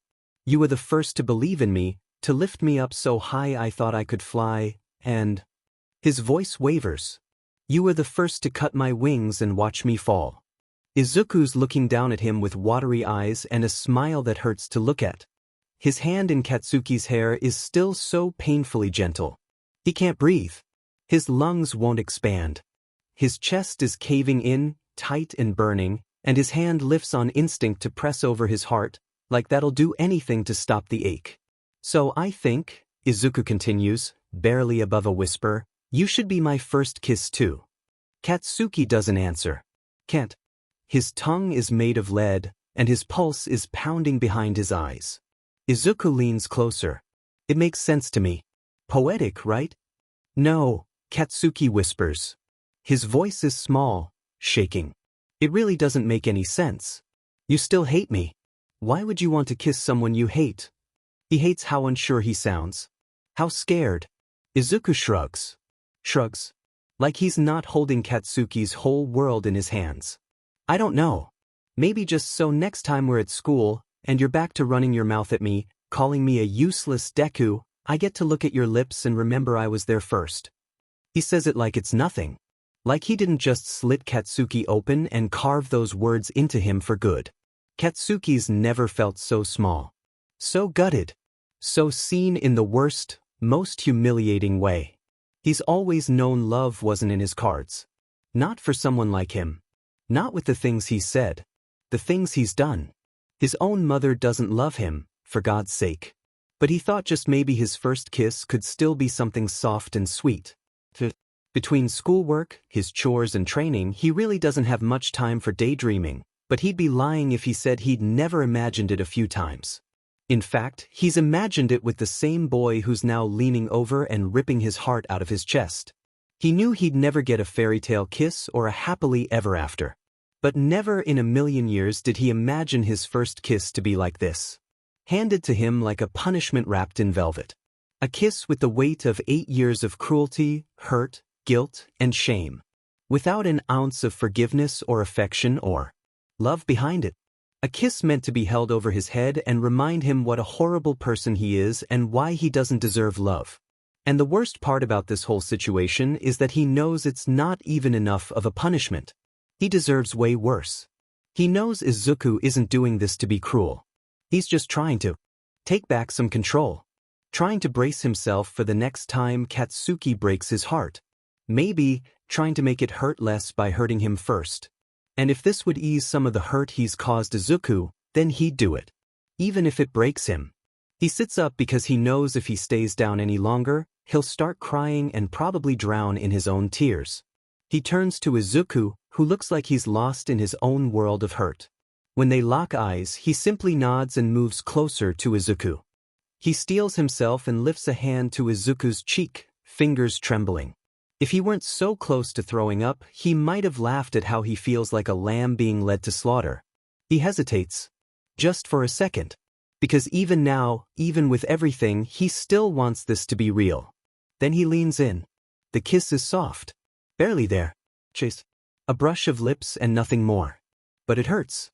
God, it hurts. Katsuki kisses like he's sorry. Like he knows he's bleeding all over someone who used to love him. He kisses like he's afraid he might ruin even this scrap of tenderness for Izuku. His fingers tremble where they brush Izuku's jaw. His other hand grips Izuku's shirt like it's the only thing stopping him from drifting away. Izuku doesn't kiss back for a moment, and Katsuki almost backs away, thinking he might have gotten the whole thing wrong. But then Izuku starts kissing back, and it's so fing soft and gentle, he feels like this can't be what he thinks it is, this can't mean nothing. But as soon as he starts to think maybe there's something kind in this after all, Izuku pulls back. And he's staring. His eyes are wide. So that's when Katsuki realizes. He's crying. Hot tears sliding down his cheeks without permission. His throat burns. And his shoulders are shaking. Izuku's mouth parts, a whisper of Katsuki's name already forming, but Katsuki lets out a cracked, awful laugh before he can speak. There, he says, voice wrecked and raw. Now when we're back at school, and I'm spouting shit at you, you can look in my eyes and remember you made me cry like a beach with a single kiss too. Izuku flinches. That's not Kaken, that's not what I wanted, I wasn't. It's fine, Katsuki mutters, already standing. He grabs the hoodie Izuku had tossed on the couch and shoves it into his chest. You need to go. I'm not leaving, Izuku says, clutching the hoodie, eyes wide and glassy. Just let me explain please. But Katsuki's already 3 seconds from completely FNG breaking. He grabs Izuku's arm, firm but not harsh, and pulls him toward the front door. Just listen to me. Please, just FNG listen. Izuku shouts, trying to dig his heels in, trying to fight the grip, but he's not stronger than Katsuki. Katsuki shoves the door open and pushes Izuku out. Tell Auntie Inko thanks for the food, he says, and slams the door shut before Izuku can say anything else. Izuku pounds on the door, shouting his name. Kaken. Katsuki, I'm not leaving like this. Katsuki doesn't answer. He doesn't open the door. He doesn't look out the window. He just goes upstairs and closes his door. He's surprised he can still hear Izuku up here with how shitty his hearing has been.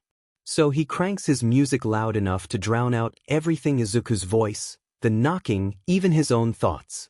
He lays in bed without changing his clothes and for the first time in a very long time he cries himself to sleep. The next day, he doesn't come out of his room. Doesn't eat. Doesn't shower. Doesn't speak. Just lies there. Dead weight under the blanket. Late in the evening, he decides he's done being sorry for himself. Done playing the victim because he really isn't the victim here. He gets up. Finishes the chores Mitsuki left him. Cleans the kitchen. The living room. The bathrooms. Doesn't stop until the house is spotless and his legs are shaky. He showers. Doesn't dry his hair. Just falls into bed and sleeps again. On the third day, he walks into the kitchen. Makes himself breakfast. Eats only half of it. Then he starts cleaning again. There's nothing left to clean, but he does it anyway. Over and over. Sometimes he hears Izuku knocking at the door again. Calling his name. At one point he even hears Carriage's voice asking if he's okay. He just puts in his AirPods and pretends he can't hear them. On the fourth day he wakes up early, thaws chicken and marinates it with his dad's favorite spicy curry recipe. He bakes a tray of chocolate cookies just like the kind he knows his mom always buys when she wants something sweet. He prepares one of the best dinners he's made in a while. He cleans up after himself and even spritzes the hallway and living room with Mitsuki's favorite air freshener. Then he goes back to his room and waits for his parents to come home.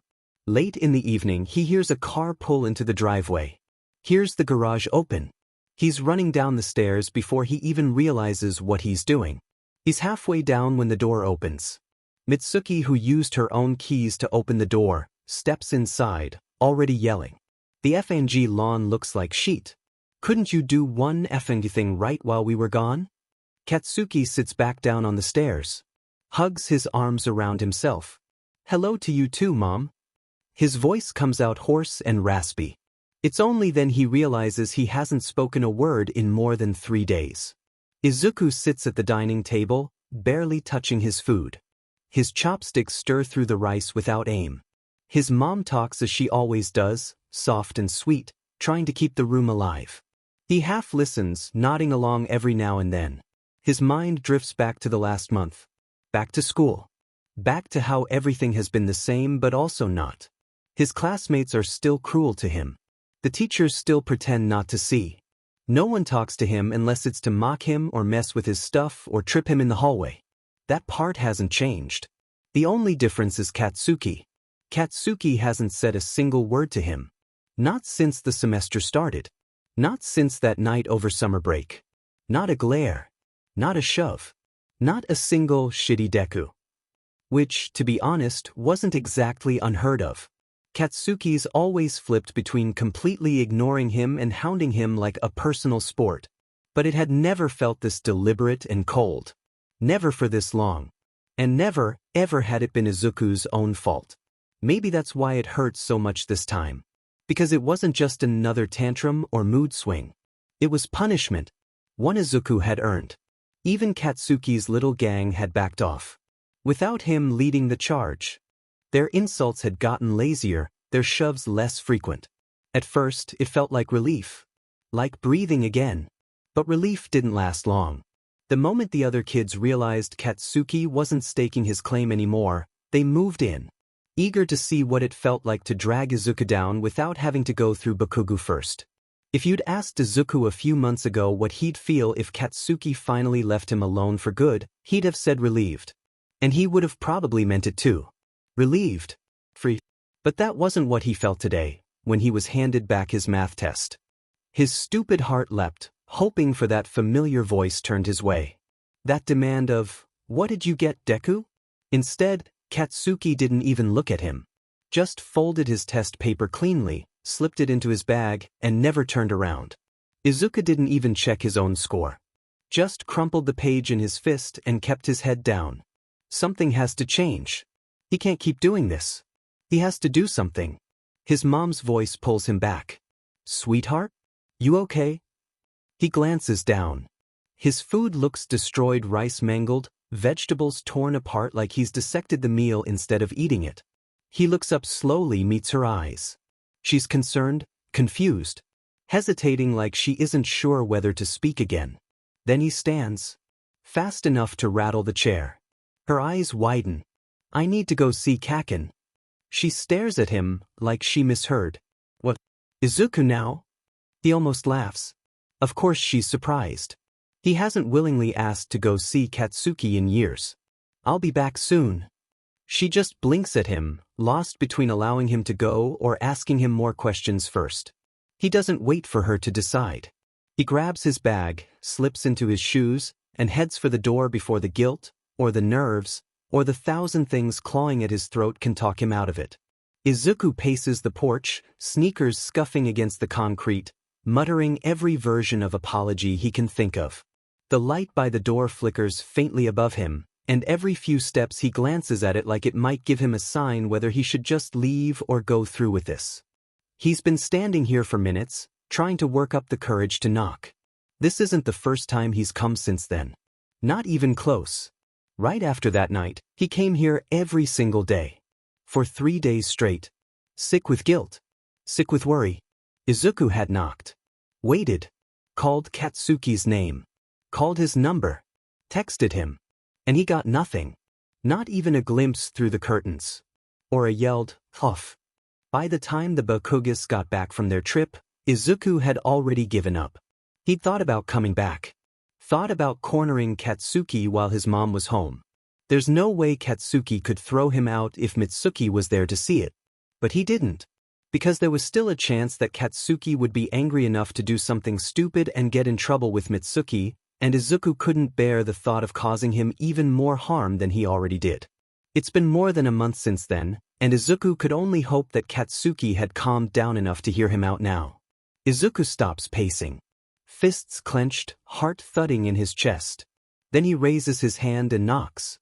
No one answers for a moment, and the sense of déjà vu makes him sick to his stomach. The door swings open. Mitsuki blinks down at him like she's not sure she's seeing right. Then she breaks into a wide grin.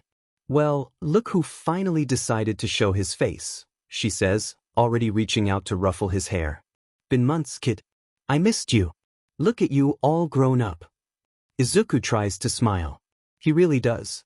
But his stomach twists and the best he manages is a grimace he hopes passes for something polite. The sight of Mitsuki never fails to make him angry. He has no reason to personally hate her this much. She's never been anything but good to him. Always welcomed him in, always called him her good son, like it was a joke.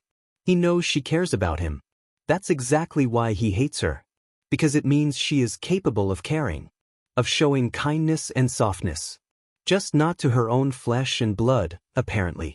He simply can't forgive the way she talks to Katsuki like he's something wild to be caged, like he's a storm she's sick of cleaning up after. He can't ignore the way her words cut Katsuki down even while she's laughing. For the way she keeps comparing the two of them only to make Katsuki feel like he'll never be good enough. He can't forgive her for the bruises on Katsuki's face after she found out Izuku scored higher on a test. And he sure as hell can't forgive her for the bruise Katsuki left on him the next day. Still, he forces himself to chuckle and tosses back about how long it's been. She fills the silence for him, chatting like his mom usually does around him. Then he clears his throat. "Mind if I go up and surprise him?" Mitsuki waves him off with a fond snort. "That stupid brat doesn't deserve a friend like you. Go on. Kick his butt if he's being a little sheet." "Thanks," Izuku murmurs, already going up the stairs. He exhales slowly the second he's out of her sight, like peeling off a too-tight mask. Outside Katsuki's room, he doesn't allow himself to hesitate again. He waits a second before pushing the door open. Katsuki sits at his desk, back to the door. Shoulders tense. Doesn't turn around or say anything. But Izuku knows he heard him. Just in case, he reaches over and flicks the light switch off again. He still doesn't acknowledge him. "Kaken," he says softly. "Leave," comes the answer. Harsh. No hesitation. "I need to talk to you." "FNG leave." "I don't want to talk." "Then don't," Izuku says, already stepping in farther. "Just listen. You don't have to say anything." Katsuki doesn't move. For one beat. Then another. It's all Izuku needs. "Look, about that night after the party. I'm sore." But Katsuki spins around so fast the chair legs screech on the floor. His face is twisted, furious, almost betrayed. "Don't you effing dare say you're sorry." "I am though." "No," Katsuki snaps, eyes blazing. "You're effing not." Izuku stops. He wants to argue. He wants to tell him that he is sorry. Because he is. He's sorry for how things went. Sorry for how Katsuki looked after. Sorry for the harsh words that he can't take back. But he's not sorry for the kiss. He can't regret it, no matter how hard he tries. Because in that moment when Katsuki's hair was soft in his hands, his head resting on his lap, and the memory of carriage almost stealing that first kiss still burned in his mind, Izuku had to do it. He had to take it. He couldn't let anyone else have that part of him. Not when Katsuki meant so much. Not when he'd already lost so much of him. And maybe he even meant what he said about it being a reminder. Because it was true in a way. Katsuki had hurt him over and over. But Izuku couldn't stop caring. No matter how much it hurt. No matter how many times he told himself to let go. And deep down, he knew Katsuki still cared too. He just needed proof. Something no one else could ever erase. The silence hangs between them. Then Katsuki sighs, anger slowly melting off his face. "You're acting like you've forced yourself on me or something," he mutters. "That's not what happened. You only asked and I kissed you." His voice wavers just slightly on kissed, but he pushes through. "You have nothing to be sorry for. It was just a stupid fang kiss. It meant nothing." "Exactly," Izuku breathes.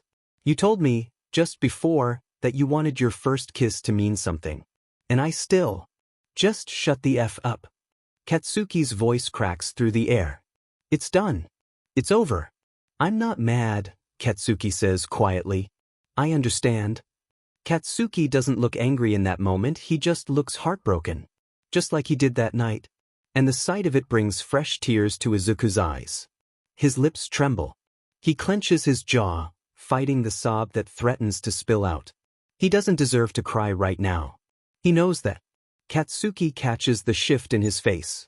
Something softens in his own expression. He sighs, hard, like he's fighting himself. Then suddenly he grabs the stack of papers from his desk and chucks them at Izuku's chest. "If you're not leaving, you might as well make yourself useful."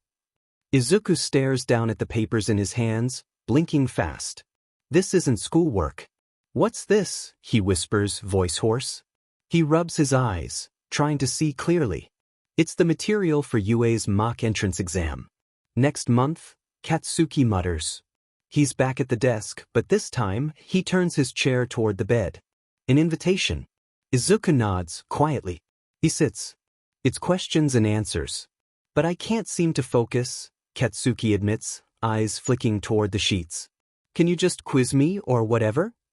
Izuku swallows a lump in his throat and wipes away at the tears in his eyes before he nods again, then starts reading out questions. Katsuki answers them all. Perfectly. Like always. They stay like that for almost an hour. Until a question catches Izuku's attention. He frowns at the paper. Katsuki notices. "What?" Izuku lifts his eyes, then glances back down. This answer is wrong." Katsuki looks confused. "I'm sure No, not you. You gave the right answer that's written down. But I think the sheet is outdated. I'm pretty sure the law changed last year." Katsuki snatches the paper, frowns, then opens his laptop. A few keystrokes later, he's turning back to Izuku with a raised brow. "You're right." Izuku shrugs, sheepish. "I keep up with Quirk law." "Sort of." Katsuki snorts. "FNG nerd." For the 100th time that day, Izuku fights back tears. God, he missed him. So much. He didn't even realize how much until this moment. "Hey, Izuku." Katsuki isn't meeting his eyes. "Yeah." Izuku tilts his head. "How much did you get on today's test?" If Izuku didn't know any better, he'd say Katsuki almost sounded shy. "Honestly? No clue," Izuku said with a breathy laugh. "I was so sad at you for not asking, I crumpled the paper before I even looked at it." His face warms, he feels kind of stupid now. I probably did better anyway." Katsuki smirks, just a little. Izuku can't keep looking at that soft, crooked smile. He grabs the paper again and goes back to the questions, trying to ignore the way his chest feels kind of stupid full. They stay like that for another hour, questions and answers filling the room, bouncing off walls that used to echo their laughter and their dreams. Until Mitsuki calls them down for dinner. Izuku declines.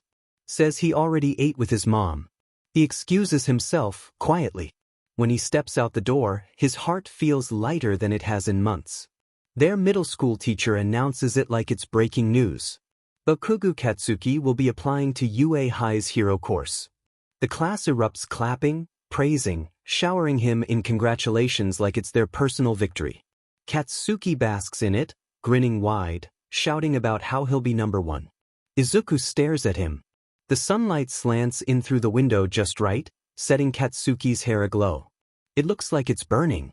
His smirk is real today, bright and open, and his eyes crinkle with how wide he's smiling. Izuku looks away. He wishes he were there beside him, celebrating with him. Both of them trying for UA, shoulder-to-shoulder rivals, maybe even still friends. He wishes he could have had that. If he'd just been born with a quirk.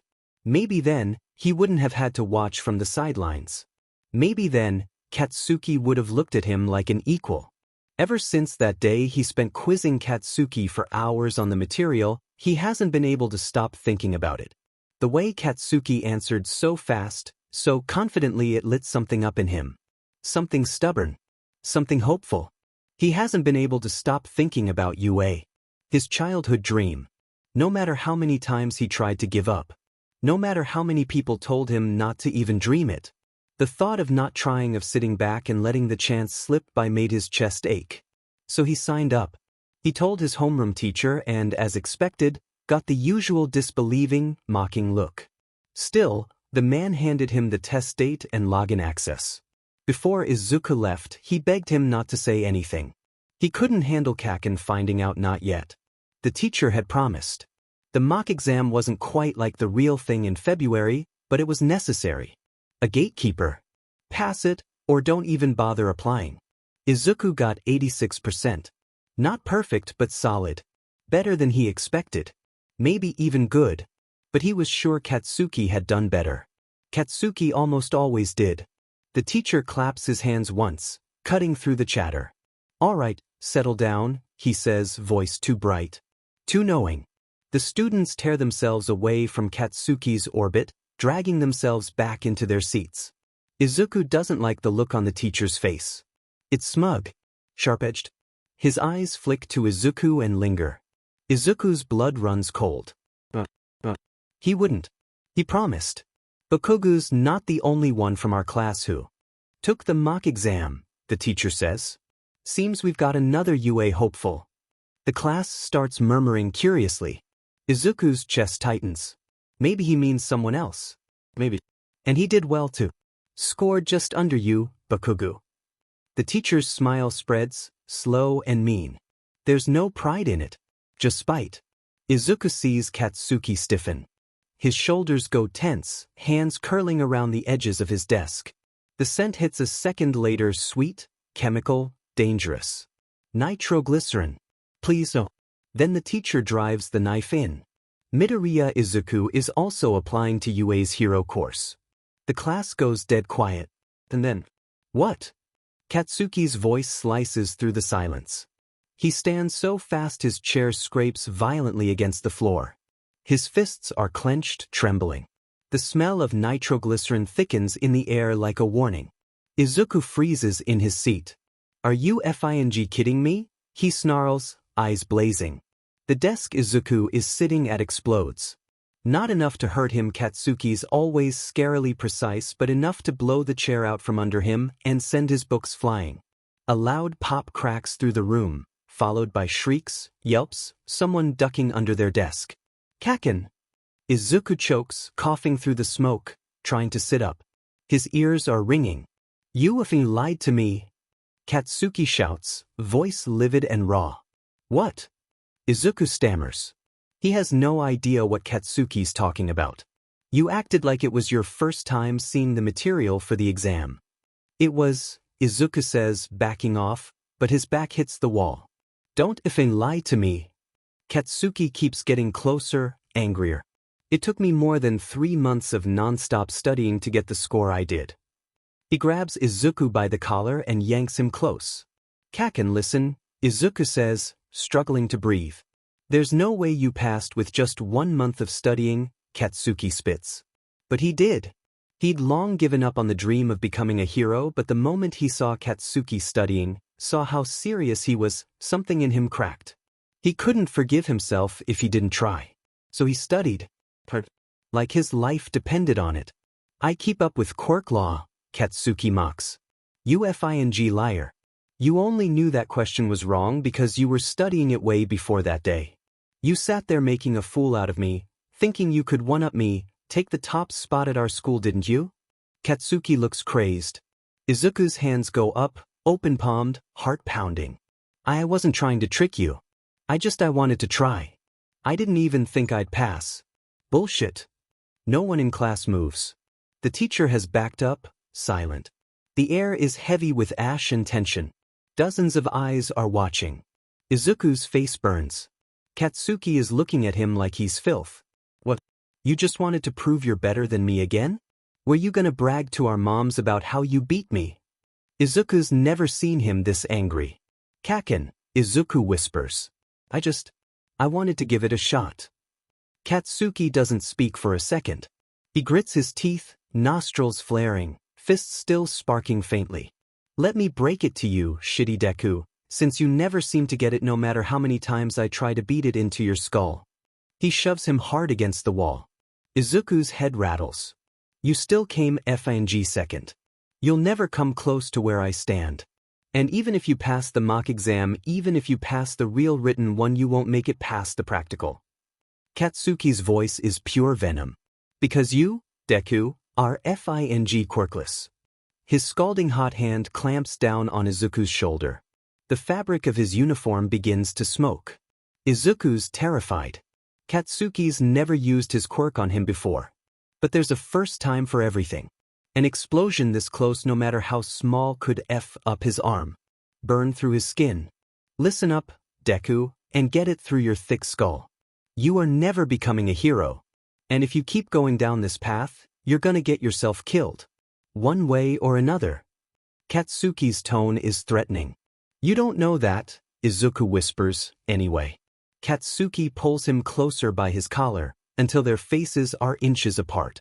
Izuku can feel Katsuki's hot breath on his face. His eyes flick down, unthinking, to Katsuki's mouth. He shouldn't. But he does.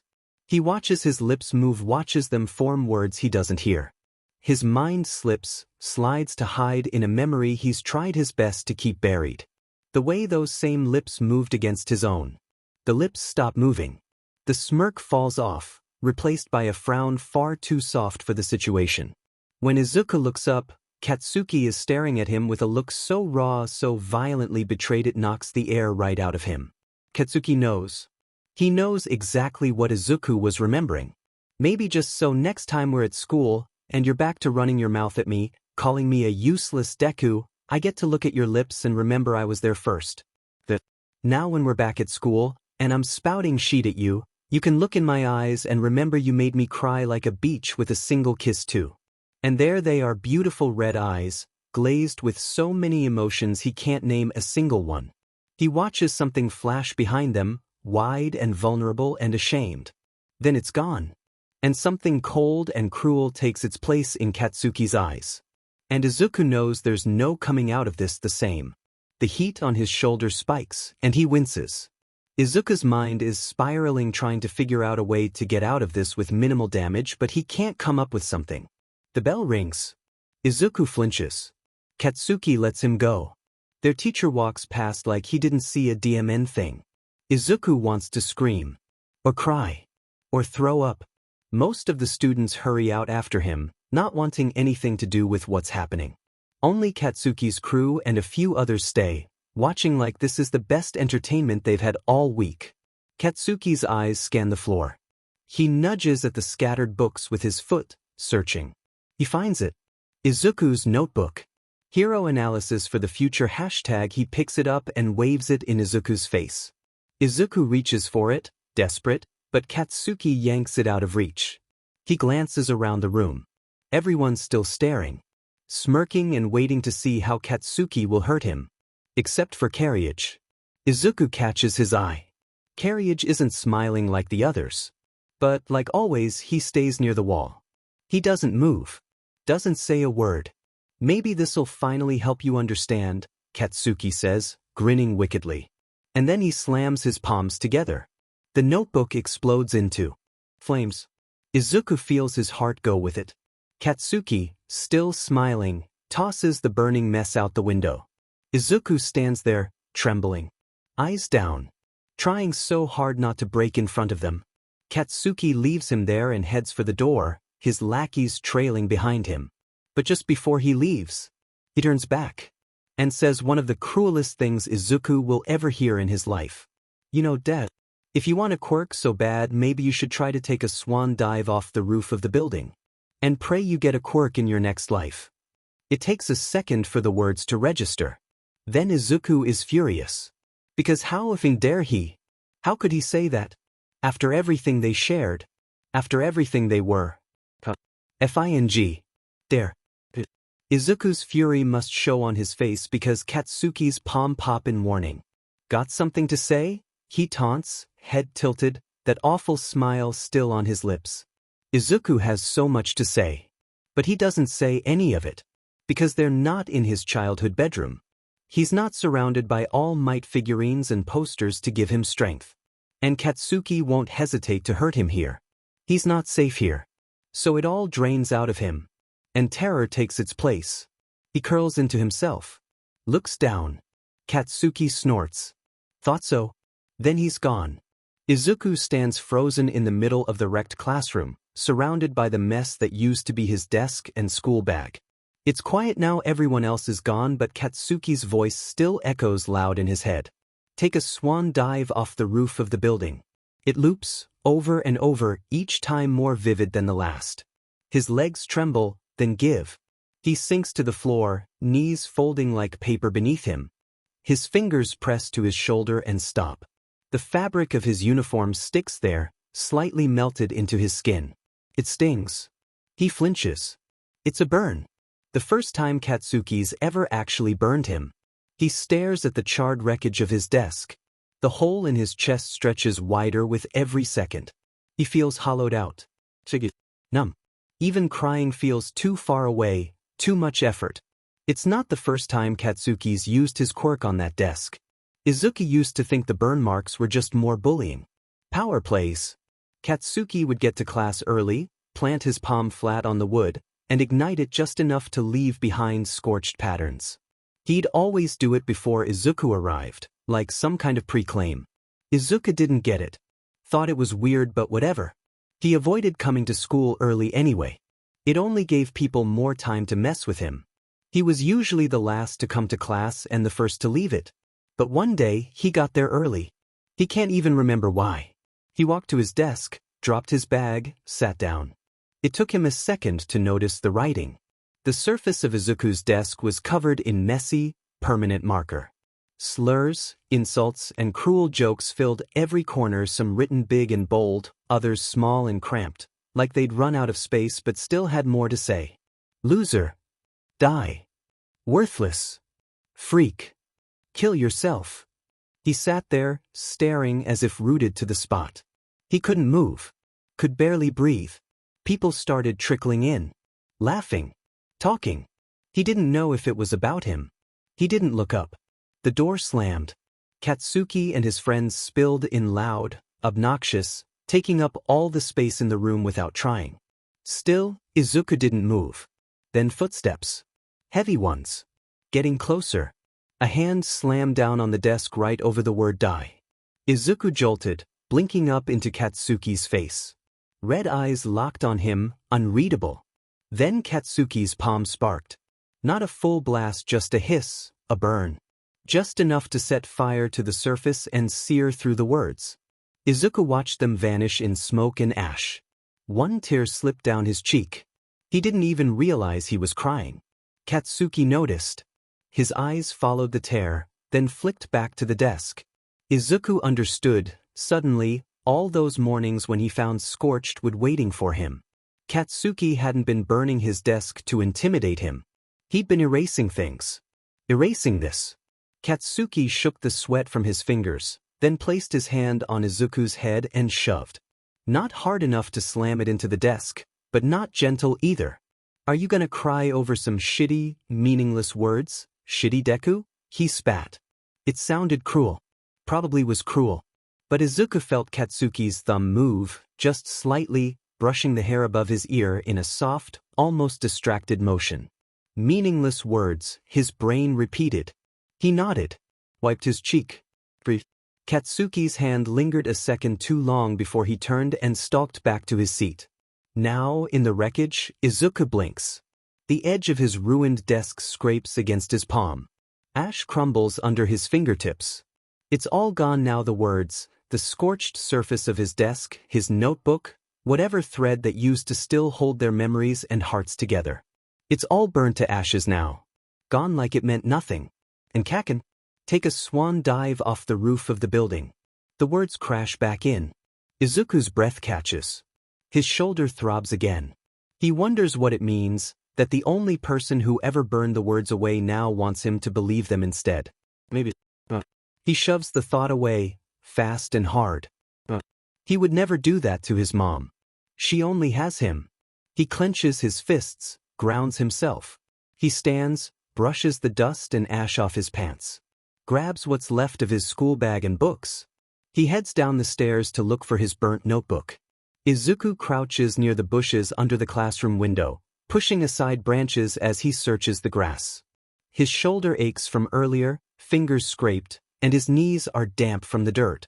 All he wants is his notebook and to go home. A shadow falls over him. He glances up. Carriage is walking toward him, something in his hand. His notebook. For a second he wonders if he's about to get made fun of again. Maybe Carriage will toss it on the ground or hold it over his head just to mess with him. Instead, he stops in front of him and bows slightly, offering the notebook with both hands. Izuku stares at it. At him. His mouth opens. Nothing comes out. Then he scrambles upright and takes the notebook with fumbling hands, bowing and waving and practically tripping over himself trying to say thank you and sorry and what are you doing all at once. Carriage cuts through it with a quiet voice. I'm sorry. Izuku blinks. Huh. Carriage looks uncharacteristically serious. I'm sorry for what he said. For what he did. And for never saying anything when he kept doing it. Izuku waits for the punchline. For Carriage to smirk and laugh it off. But nothing comes. He's not joking. I was a coward, Carriage says. Still am. And Izuku's brain stutters again because what the hell is going on today? Izuku shakes his head, still flustered. No, it's okay. Really. It's not your fault. Carriage exhales, loud through his nose, and runs a hand through his hair. I don't know what the F is wrong with him today, he mutters. He doesn't usually go that far. Izuku nods slowly. He knows what Carriage means. He might have an idea of why Katsuki had gone that far, but explaining it feels impossible. Carriage pulls out a cigarette, tucks it between his lips with practiced fingers. Izuku watches. His fingers twitch. He almost reaches out maybe to stop him. Maybe to ask for one for himself. He doesn't know. So he just watches. Carriage lights it, inhales once, then exhales in a sigh. You gonna be okay? He asks quietly. It takes a second for Izuku to understand what he means. His heart jumps into his throat. Oh, no, I mean yes. I'm okay. I wouldn't. I'd never do that. Carriage watches him carefully, like he's trying to decide whether to believe him. Then he nods. He actually looks relieved. Good, he says. Izuku forces a smile. Thanks. For the notebook. And for not making it worse. I guess. Don't thank me for that, Carriage mutters, smiling again. The bar's on the floor. Izuku doesn't argue. He's not wrong. They stand there for a beat, nothing but the soft buzz of the sidewalk and the fading heat of the day. Carriage exhales slowly, eyes on the sky. Then he says, for what it's worth, I think you should try to apply for UA. Izuku looks at him, startled. I don't know if it matters, coming from me, Carriage adds, cigarette between his fingers now. But I've always thought you were braver than any of us. So, I don't think you should start giving up now. He grins crooked, cocky like always. Smoke curls out of his mouth and frames his handsome face. Izuku stares at him a second longer, holding his notebook to his chest.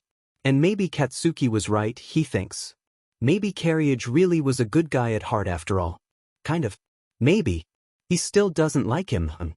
He nods again, then turns to leave, shoulders a little less heavy, a tiny smile pulling at his lips. Well, he thinks bitterly. At least the day can't get any worse. Or any weirder. He's so wrong it's almost funny. Izuku lies flat on his back, the ceiling blurring in the dark above him. His body feels hollowed out, every limb too heavy to move, but his mind won't stop. He exhales slowly through his nose. Drags a hand across his face, into his hair, gripping a fistful tight like maybe, if he pulls hard enough, he can force the thoughts out of his skull. It doesn't work. He's too tired. Too anxious. Too restless. His fingers twitch again in his hair, then go still again. Just stop thinking, he tells himself. Stop thinking. Just sleep. He should be asleep. He wants to be asleep. But sleep won't come. His thoughts keep circling, dragging him back to everything he's trying not to think about. The way the day ripped him apart, then stitched him back together. Katsuki's harsh words. The sludge villain. All Might. Katsuki's pleading teary eyes. Being told he could never be a hero. Then being told he could. He's dizzy with it. Numb. Strung out. And somewhere in all that, underneath the exhaustion and confusion and heartbreak, there's something else. Something soft and flickering. Hope, with fear curled tight around it like a fist. Because All Might had just offered him a quirk, his quirk. He feels like everything is about to change. He only has to prove he can handle it. He might actually become the hero he'd dream of. So, maybe. He's still the same stupid, quirkless boy who got told to kill himself this afternoon by the person he used to call his best friend. He presses the heel of his hand to his forehead. Breathes in shaky and uneven. He's nowhere near close to falling asleep when he hears a familiar knock. Soft taps against glass. His stomach twists violently. No. He stares harder at the ceiling, like maybe if he focuses hard enough, the world outside his room will disappear. But the knock comes again. Oh God. He hadn't thought he should have thought that Katsuki might show up tonight. He should have known. Mitsuki never could stand seeing her son look weak, and Katsuki had been held hostage on live TV for nearly 40 minutes. So of course she'd yell at him until he ran away. Of FING course. It's the only thing this fed up day hadn't thrown at him yet. Izuku doesn't move. His heart pounds. He can't. He physically, mentally, emotionally cannot do this right now. He can't even look at him after what he said. Or after the way he screamed in his face for saving his life. But Katsuki's knocking. Asking for help again. My life, Izuku thinks. He bites the inside of his cheek. It's always like this. He'd come knocking on this same window, tired and bruised, and Izuku would let him in, patch him up, sit with him, listen to him. Only to be punished for it later. Every time Izuku gives something, Katsuki takes a little more. Every time he offers help, Katsuki makes him bleed for it. Izuku closes his eyes. Tries to breathe. What happens if he lets him in now? What does Katsuki say tomorrow? What does he do? What's left to break? He doesn't want to find out. He just wants this FING day to be over. Another knock. Izuku turns away from the sound, pulling the blanket up over his shoulder like it might shield him. Izuku, you promised. FING hell. Katsuki's voice is wrecked. Barely audible through the glass. He hates how fast his body reacts to it. He swings his legs off the bed. They feel heavy, like they belong to someone else. His head spins when he stands, but he walks anyway. He steels himself. Forces his fingers to unlock the latch. And opens the window. He lets out a soft gasp before he can stop himself. Katsuki's standing there in the same ruined uniform he'd been wearing when the sludge villain had him, shirt wrinkled, half untucked, a smear of dried green muck clinging to the hem of his sleeve. There's still sludge in his hair. His eyes are red. Puffy. Exhausted. Like he hasn't blinked in hours. He looks like hell. Like he crawled out of it and then walked here without stopping. What the hell? Izuku breathes. Why are you still? Did Mitsuki not? He can't even finish the sentence. You didn't go home. Katsuki doesn't answer that. His gaze is distant, unfocused, like he's not even fully here. He starts, and his voice scrapes like it's been rusted through. I just need to shower. He runs a hand through his hair, fingers catching in the dried gunk. Then I'll be out of your hair. Promise. Izuku stares at him. Frozen. Katsuki steps inside like a shadow, silent, headed straight for the bathroom. Izuku's hand shoots out, grabbing his arm. Wait. Katsuki stops. Doesn't look at him. Izuku's eyes flick to the clock. It's 1 a.m. His voice is small. That's 7 hours. Since. He doesn't finish. Katsuki doesn't help him. Why are you still like this? Izuku asks. Did you even go home? Of course I went home. Then why? She kicked me out. Izuku's breath catches. She kicked you out like this? Katsuki lets out a dry laugh. Yeah. I'm just glad she was too disgusted to get close enough to beat me up first. He shrugs. Izuku's eyes catch on a bruise blossoming along Katsuki's cheekbone. His stomach turns. He tries to remember, had it been there when All Might pulled them out? He doesn't know. He hadn't been looking. He'd been too focused on Katsuki's rage. Screaming at him for acting like he was some FING hero and daring to think Katsuki needed saving. Now his hand lifts, fingers brushing the edge of the bruise. And this? Was it her? Or the villain? Neither, he says. It's from Carriage. Half a smile tugs at his lips. He punched me. On your behalf. Right before the sludge villain. Izuku stares, stunned. He doesn't know what to do with that. Doesn't know how to feel about this new version of Carriage. He was there, he asks, because he hadn't seen any of Katsuki's friends there. Yeah. Katsuki leans against the wall like gravity's winning. I was kinda proud for a second. Thought he was being brave. The pause. Then the sludge showed up, he mutters. And they all ran and left me behind. Cowards. Never mind. He's back to hating Carriage's guts. Katsuki shifts, barely standing now. His knees wobble and his face is pale under all the grime. Where were you all this time? Izuku asks quietly. Because if he's getting this right, then Mitsuki must have kicked him out the second he got home. The park. Katsuki shrugs. It was fine until some creep started getting too close and I was already molested by one fucker today. I wasn't doing it again. So I ran back. Izuku nearly GGS. He remembers the way the sludge had shoved itself down his own throat, nose, ears. And that had only been seconds. Katsuki had endured it for nearly an hour. And it's his fault. It's all Izuku's fault for distracting All Might and letting the sludge villain escape in the first place. This time he does GG. He swallows hard, takes a deep breath to keep from throwing up, and asks, why didn't you come straight here? You know why. Katsuki gives him a look. I've been knocking for 15 minutes before you finally decided to let me in. Izuku bristles, suddenly defensive. Do you effing blame me? No, Izuku. I don't. He sounds so resigned, it almost makes guilt crawl back up Izuku's throat. But he forces it down. Besides, Katsuki adds, voice flat, it's not like it's my first time spending the night in the park after being kicked out. That's news to Izuku. He'd been foolish enough to think those few times over the years when Katsuki showed up here with cuts and bruises were the only times he'd been driven out of his house. Looks like he was wrong. Katsuki sways, and would have fallen if Izuku hadn't caught him. I'm gonna find somewhere else to stay, but I can't deal with the smell of that fucker on me anymore, he says, shuddering. I just really need to shower first. Okay. Izuku nods, lets go of his arm gently. Go ahead. But I'll get you a towel and try to find something that fits you. I'll leave it by the door. Katsuki drags himself out and Izuku watches him disappear down the hall. Then breathes. Tries not to scream.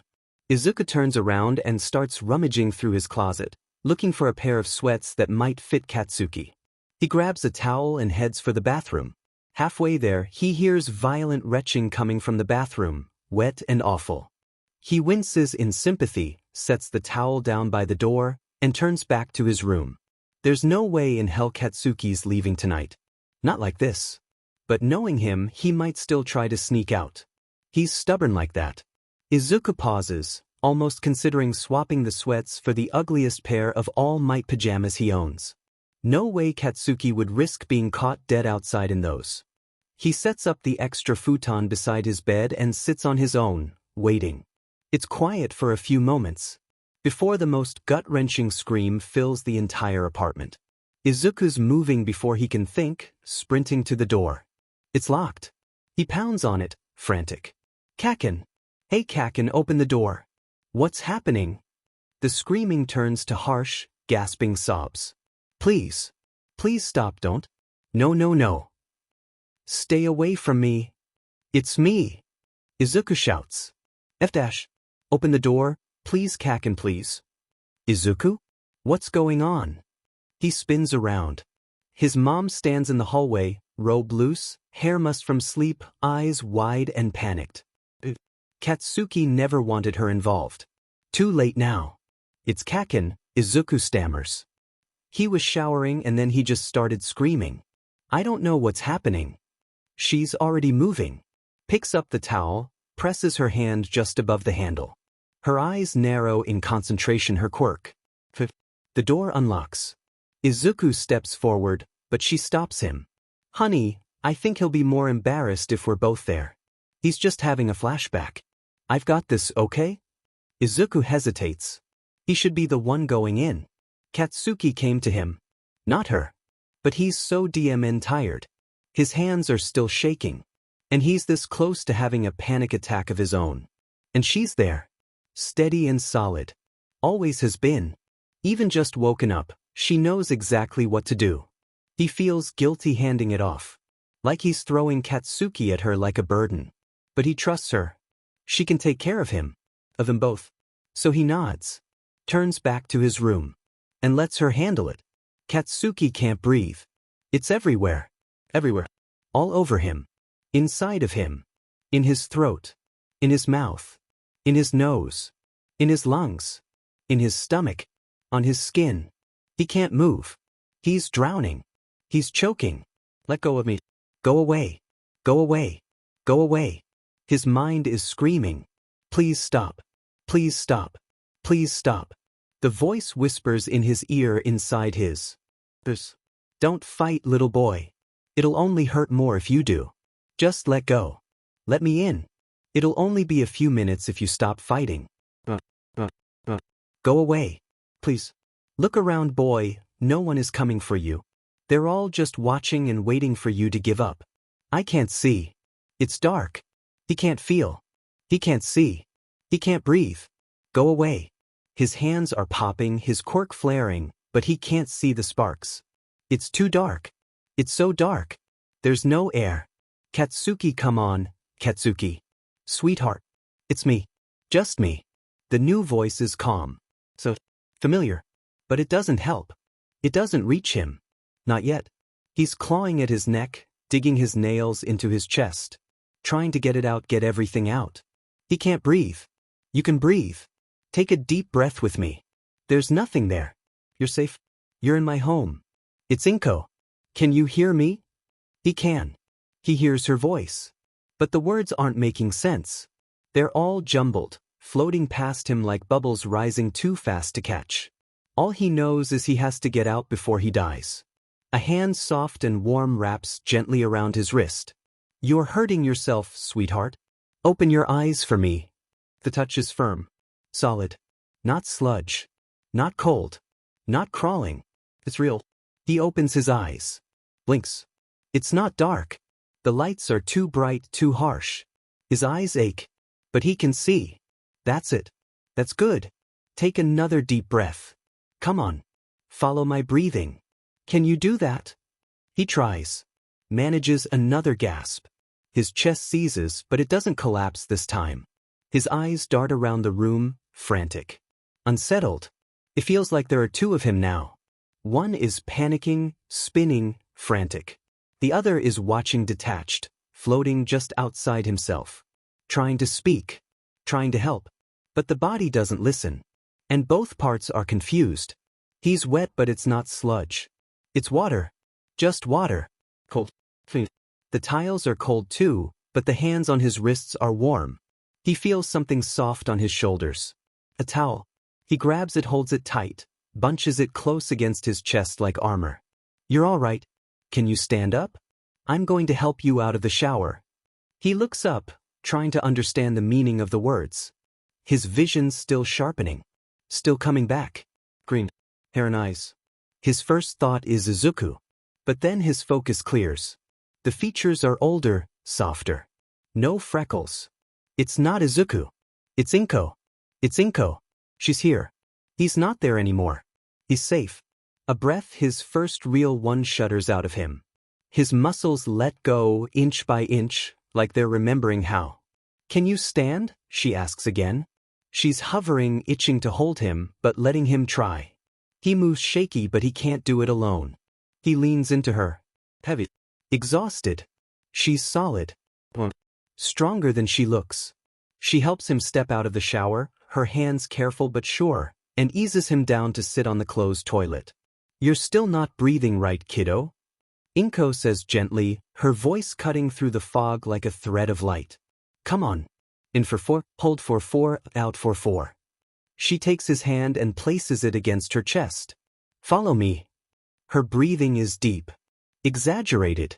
Loud enough for him to feel the rise and fall under his palm.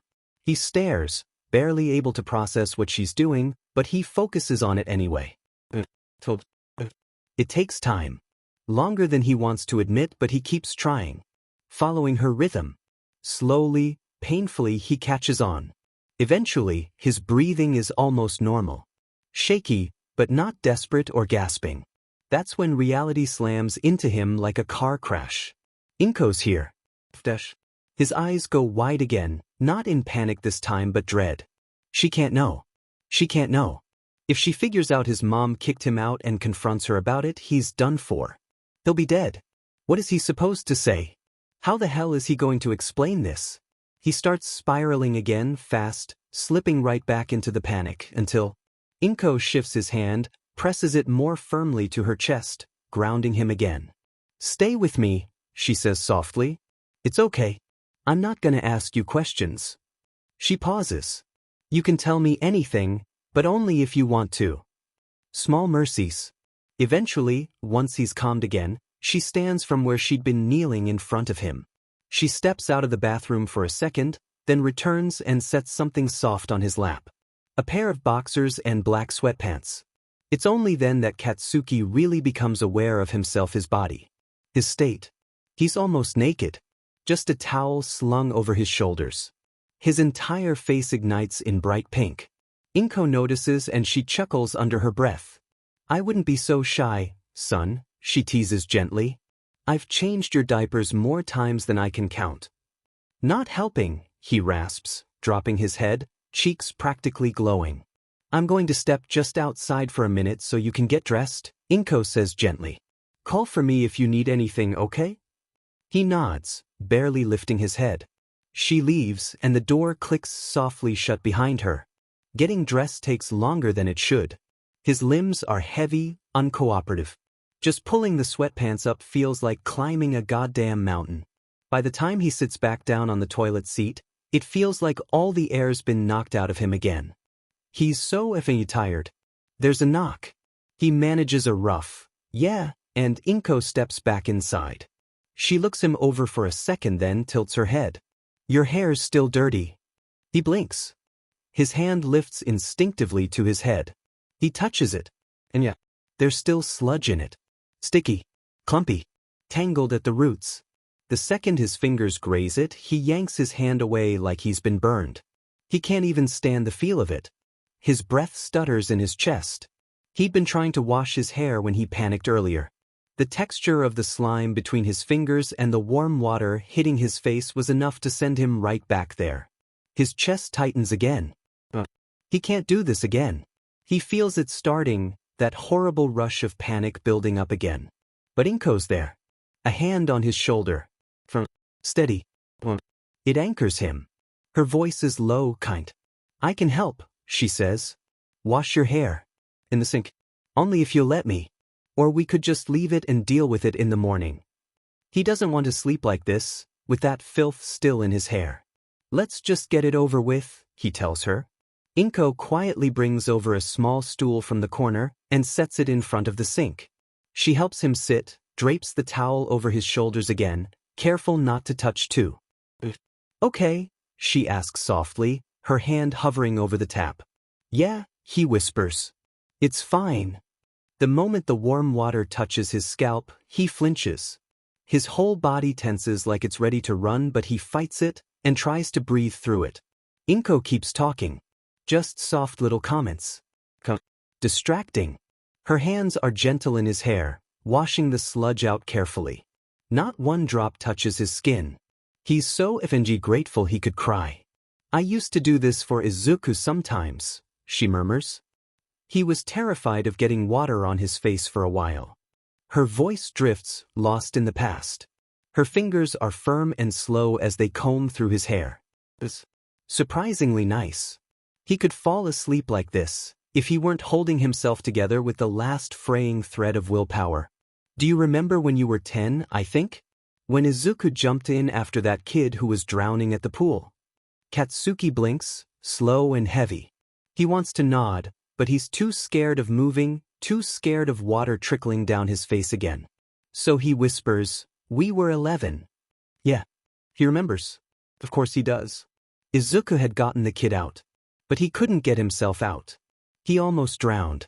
He did drown, technically blue lips, no breath.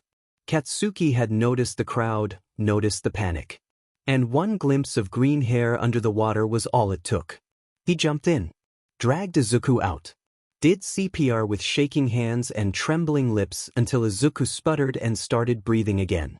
Maybe that was their real first kiss. One that Izuku will never remember. "'Kay, he's really out of it. You saved him that day," she whispers.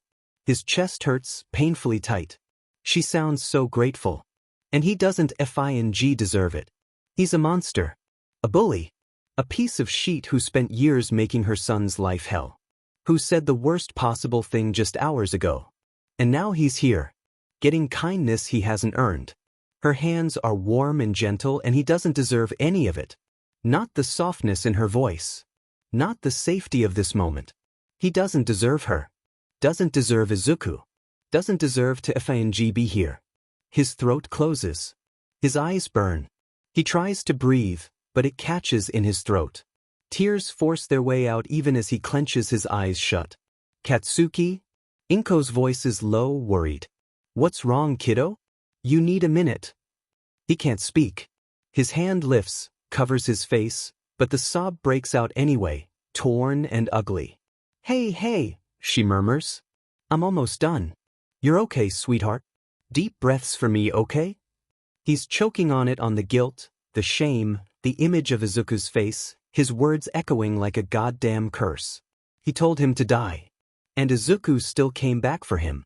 Still risked his life to save him. "All right, I'm done," Inko says gently. "Come on, let's lift you up, please." He sits up too fast, curls in on himself, rocking slightly as he tries to breathe through the sobs. Inko is still there, towel ready, catching the water before it can run down his face. Her hands soft as she dries his hair, careful, quiet. He doesn't move. Just lets her be kind to him, even though he knows he shouldn't. He feels like a fraud. Like a liar. Like he's stealing something sacred. This is all wrong.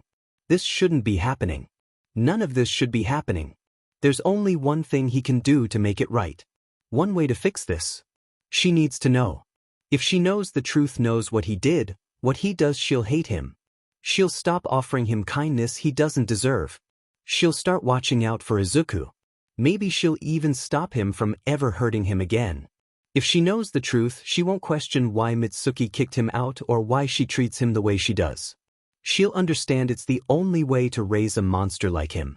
He won't ruin their friendship the way he ruins everything he touches. She needs to understand what he is. He steals himself. Pulls his hand away from his eyes. Wipes the tears from his face. Meets her eyes. "I told Izuku to kill himself today."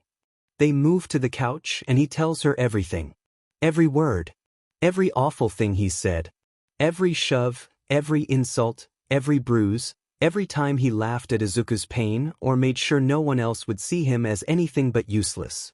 He gives her the full truth, ugly and jagged. He doesn't spare himself, doesn't stop when her hands start shaking or when she goes quiet. He can't stop now. If he stops now, he knows he'll never say it again. So he keeps going. Until he's sure she sees him the way he sees himself. Until he's sure she'll never let him near Izuku again. Until she understands why Mitsuki kicked him out without a second thought. Why he should never have shown up here tonight. When it's over, he's out of breath, his throat is dry, and the silence that follows makes his skin crawl. He doesn't know what he's expecting. Screaming maybe. A slap. For her to stand up and throw him out. But she just stares at the floor. Then slowly her eyes lift to meet his. Are you cold? She asks, voice soft but cracked underneath. He blinks. What? You're shaking. He hadn't noticed. But yeah, his whole body's trembling. She gets up and reaches for the blanket folded over the back of the couch. She tries to hand it to him, but something in him snaps. He slaps her hand away, weak and shaking. What are you doing? He says, voice louder than it's ever been with her. It feels wrong in his mouth. He's never raised his voice at Inko before. Not once, not even as a toddler. But now, it breaks out of him, sharp and furious. Why the hell are you still being nice to me? She flinches, just barely, then says, I'm going to make you some tea. It'll warm you up a little. No, he growls. No. Why are you acting like this? Like none of what I said matters. She's already walking toward the kitchen. You can either sleep in my room or Izuku's, she calls back. You choose. His chest tightens. He stares at her like she's lost her mind. What do you mean? He chokes. How could you trust me to be near Izuku? After what I just told you? He's so angry now. Angry and shaking and terrified. Why isn't she yelling at him? Why isn't she kicking him out? Why is she acting like one of those teachers? She can't. She's all Izuku has. She should be standing up for her only child. She should be protecting him and choosing him. No one else. She turns back, looks at him with steady eyes. I don't trust you, she says calmly. What? But, she continues, from what I understand, from what you told me, you never laid a hand on him under my roof. Right. He stares at her, stunned. Never, he whispers. All right then, she says. I believe you. I'm not leaving you alone on this couch tonight. Your blood pressure's too low. You could crash in your sleep. And I'd feel better knowing someone's nearby just in case. His voice comes out small, broken. I don't understand. If it helps, she says gently, just think of me as a nurse. I've treated actual villains before. I'm not letting some dehydrated, exhausted kid die on my couch from low blood pressure, no matter how much of an a-hole he is. It hits him like a punch to the chest. She's not forgiving him. She's not saying it's okay. She's just doing what needs to be done. Then her tone drops, sharp and deadly. This doesn't mean I'm letting this go. We will talk more in the morning. And I'm going to your school. I'm talking to your teachers, your principal. And Katsuki, if I ever hear that you've touched one hair on my son's head again, you will not see the inside of UA's walls. Ever. Do you hear me? He flinches. But that finally settles the fear and anger inside him.